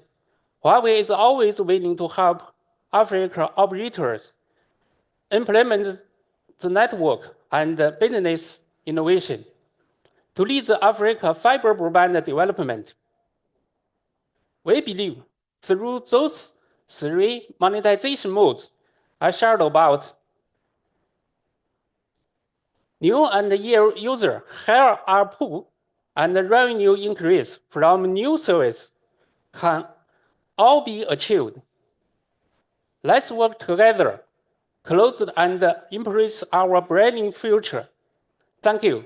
Thank you for listening. Thank you, Kim, and thank you to all of today's speakers and panelists at the 2024 WBBA Broadband Development Congress, Cape Town. I'd just like to share just a final reminder for you to access and engage with the WBBA's content, many of the talking points that you've heard today via the QR codes on the flyers that are around the auditorium this afternoon. I'd now like to welcome on stage for his closing remarks before closing today's event, the Director General of the World Broadband Association, Mr. Martin Kriener. Many thanks to everyone who has managed to attend through what I found was an absolutely excellent event. The content and the interesting perspectives that we received from everybody. There's two things I'd like to do. First of all, I do want to, we're going to have a panel session to talk about the latest release from the WBBA on sustainability, in particular how AI impacts global sustainability. And we don't have time for a panel session on that or for an interview on that, but I just wanted to pick out a number of points. You can see on the screen there, QR code for downloading the latest report. And really it talks about the many different roles that AI is playing in things like network planning, network optimization, network management, in the home network, and picks out examples and case studies for how different companies are making use of AI to enhance their sustainability credentials within the broadband environment. It also highlights what are some of the main issues, and the biggest issue, and won't be a surprise to anyone, is that data availability and the quality of data is key. You can't really make use of AI unless your data quality is sufficiently high. And so the first job within any operator who really wants to make use of AI for any purpose is to clean their data, to gather their data, to make the data available to all of the different parts of the business that want to use it.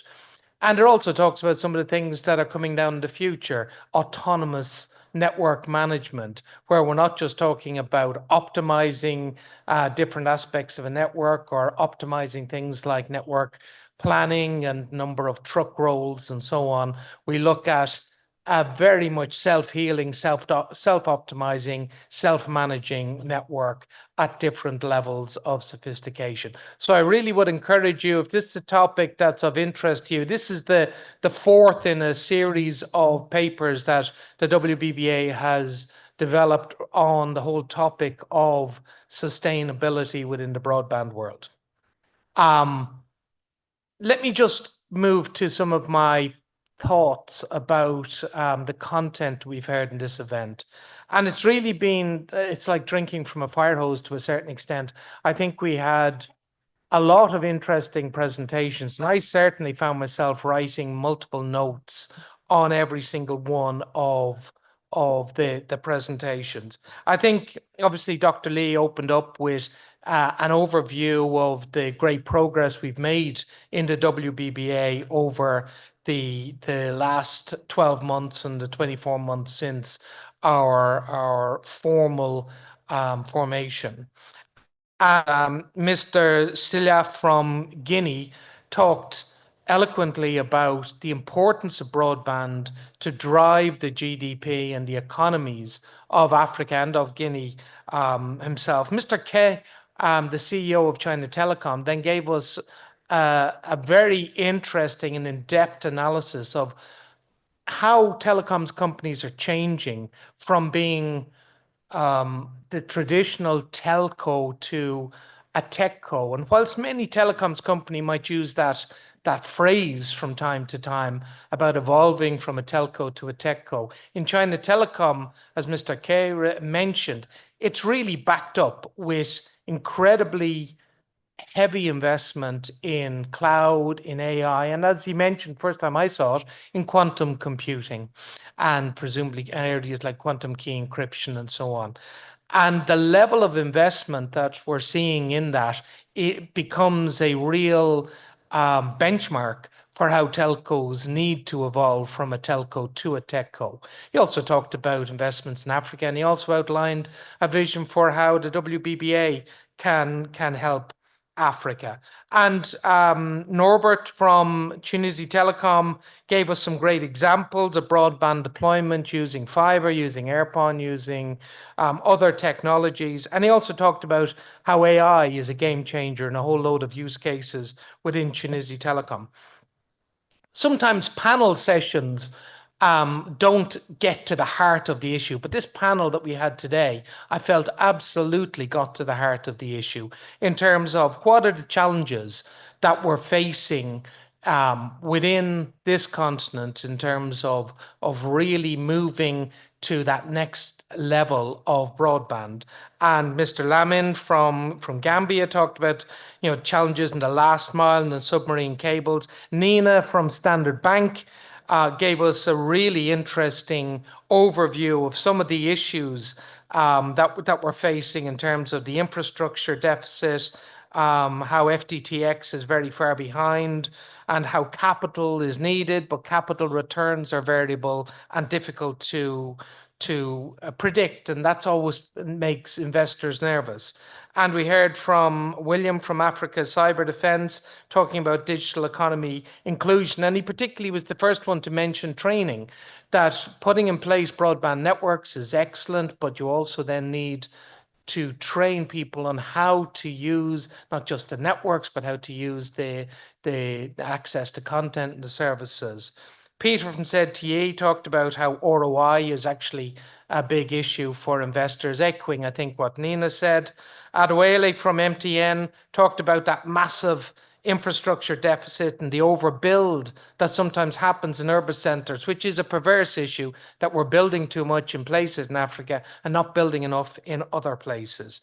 But also we heard the phrase that the low penetration of broadband in Africa is a strength. And it's interesting because the opportunity for coming into this market and investing in this market is excellent because it is, in some respects, such a greenfield market. Peter from YOFC talked about something that I've never heard of in terms of the area of space division multiplexing and all the advances that are being made in fiber technology, which means that we can get orders of magnitude more capacity for the same amount of effort in terms of development.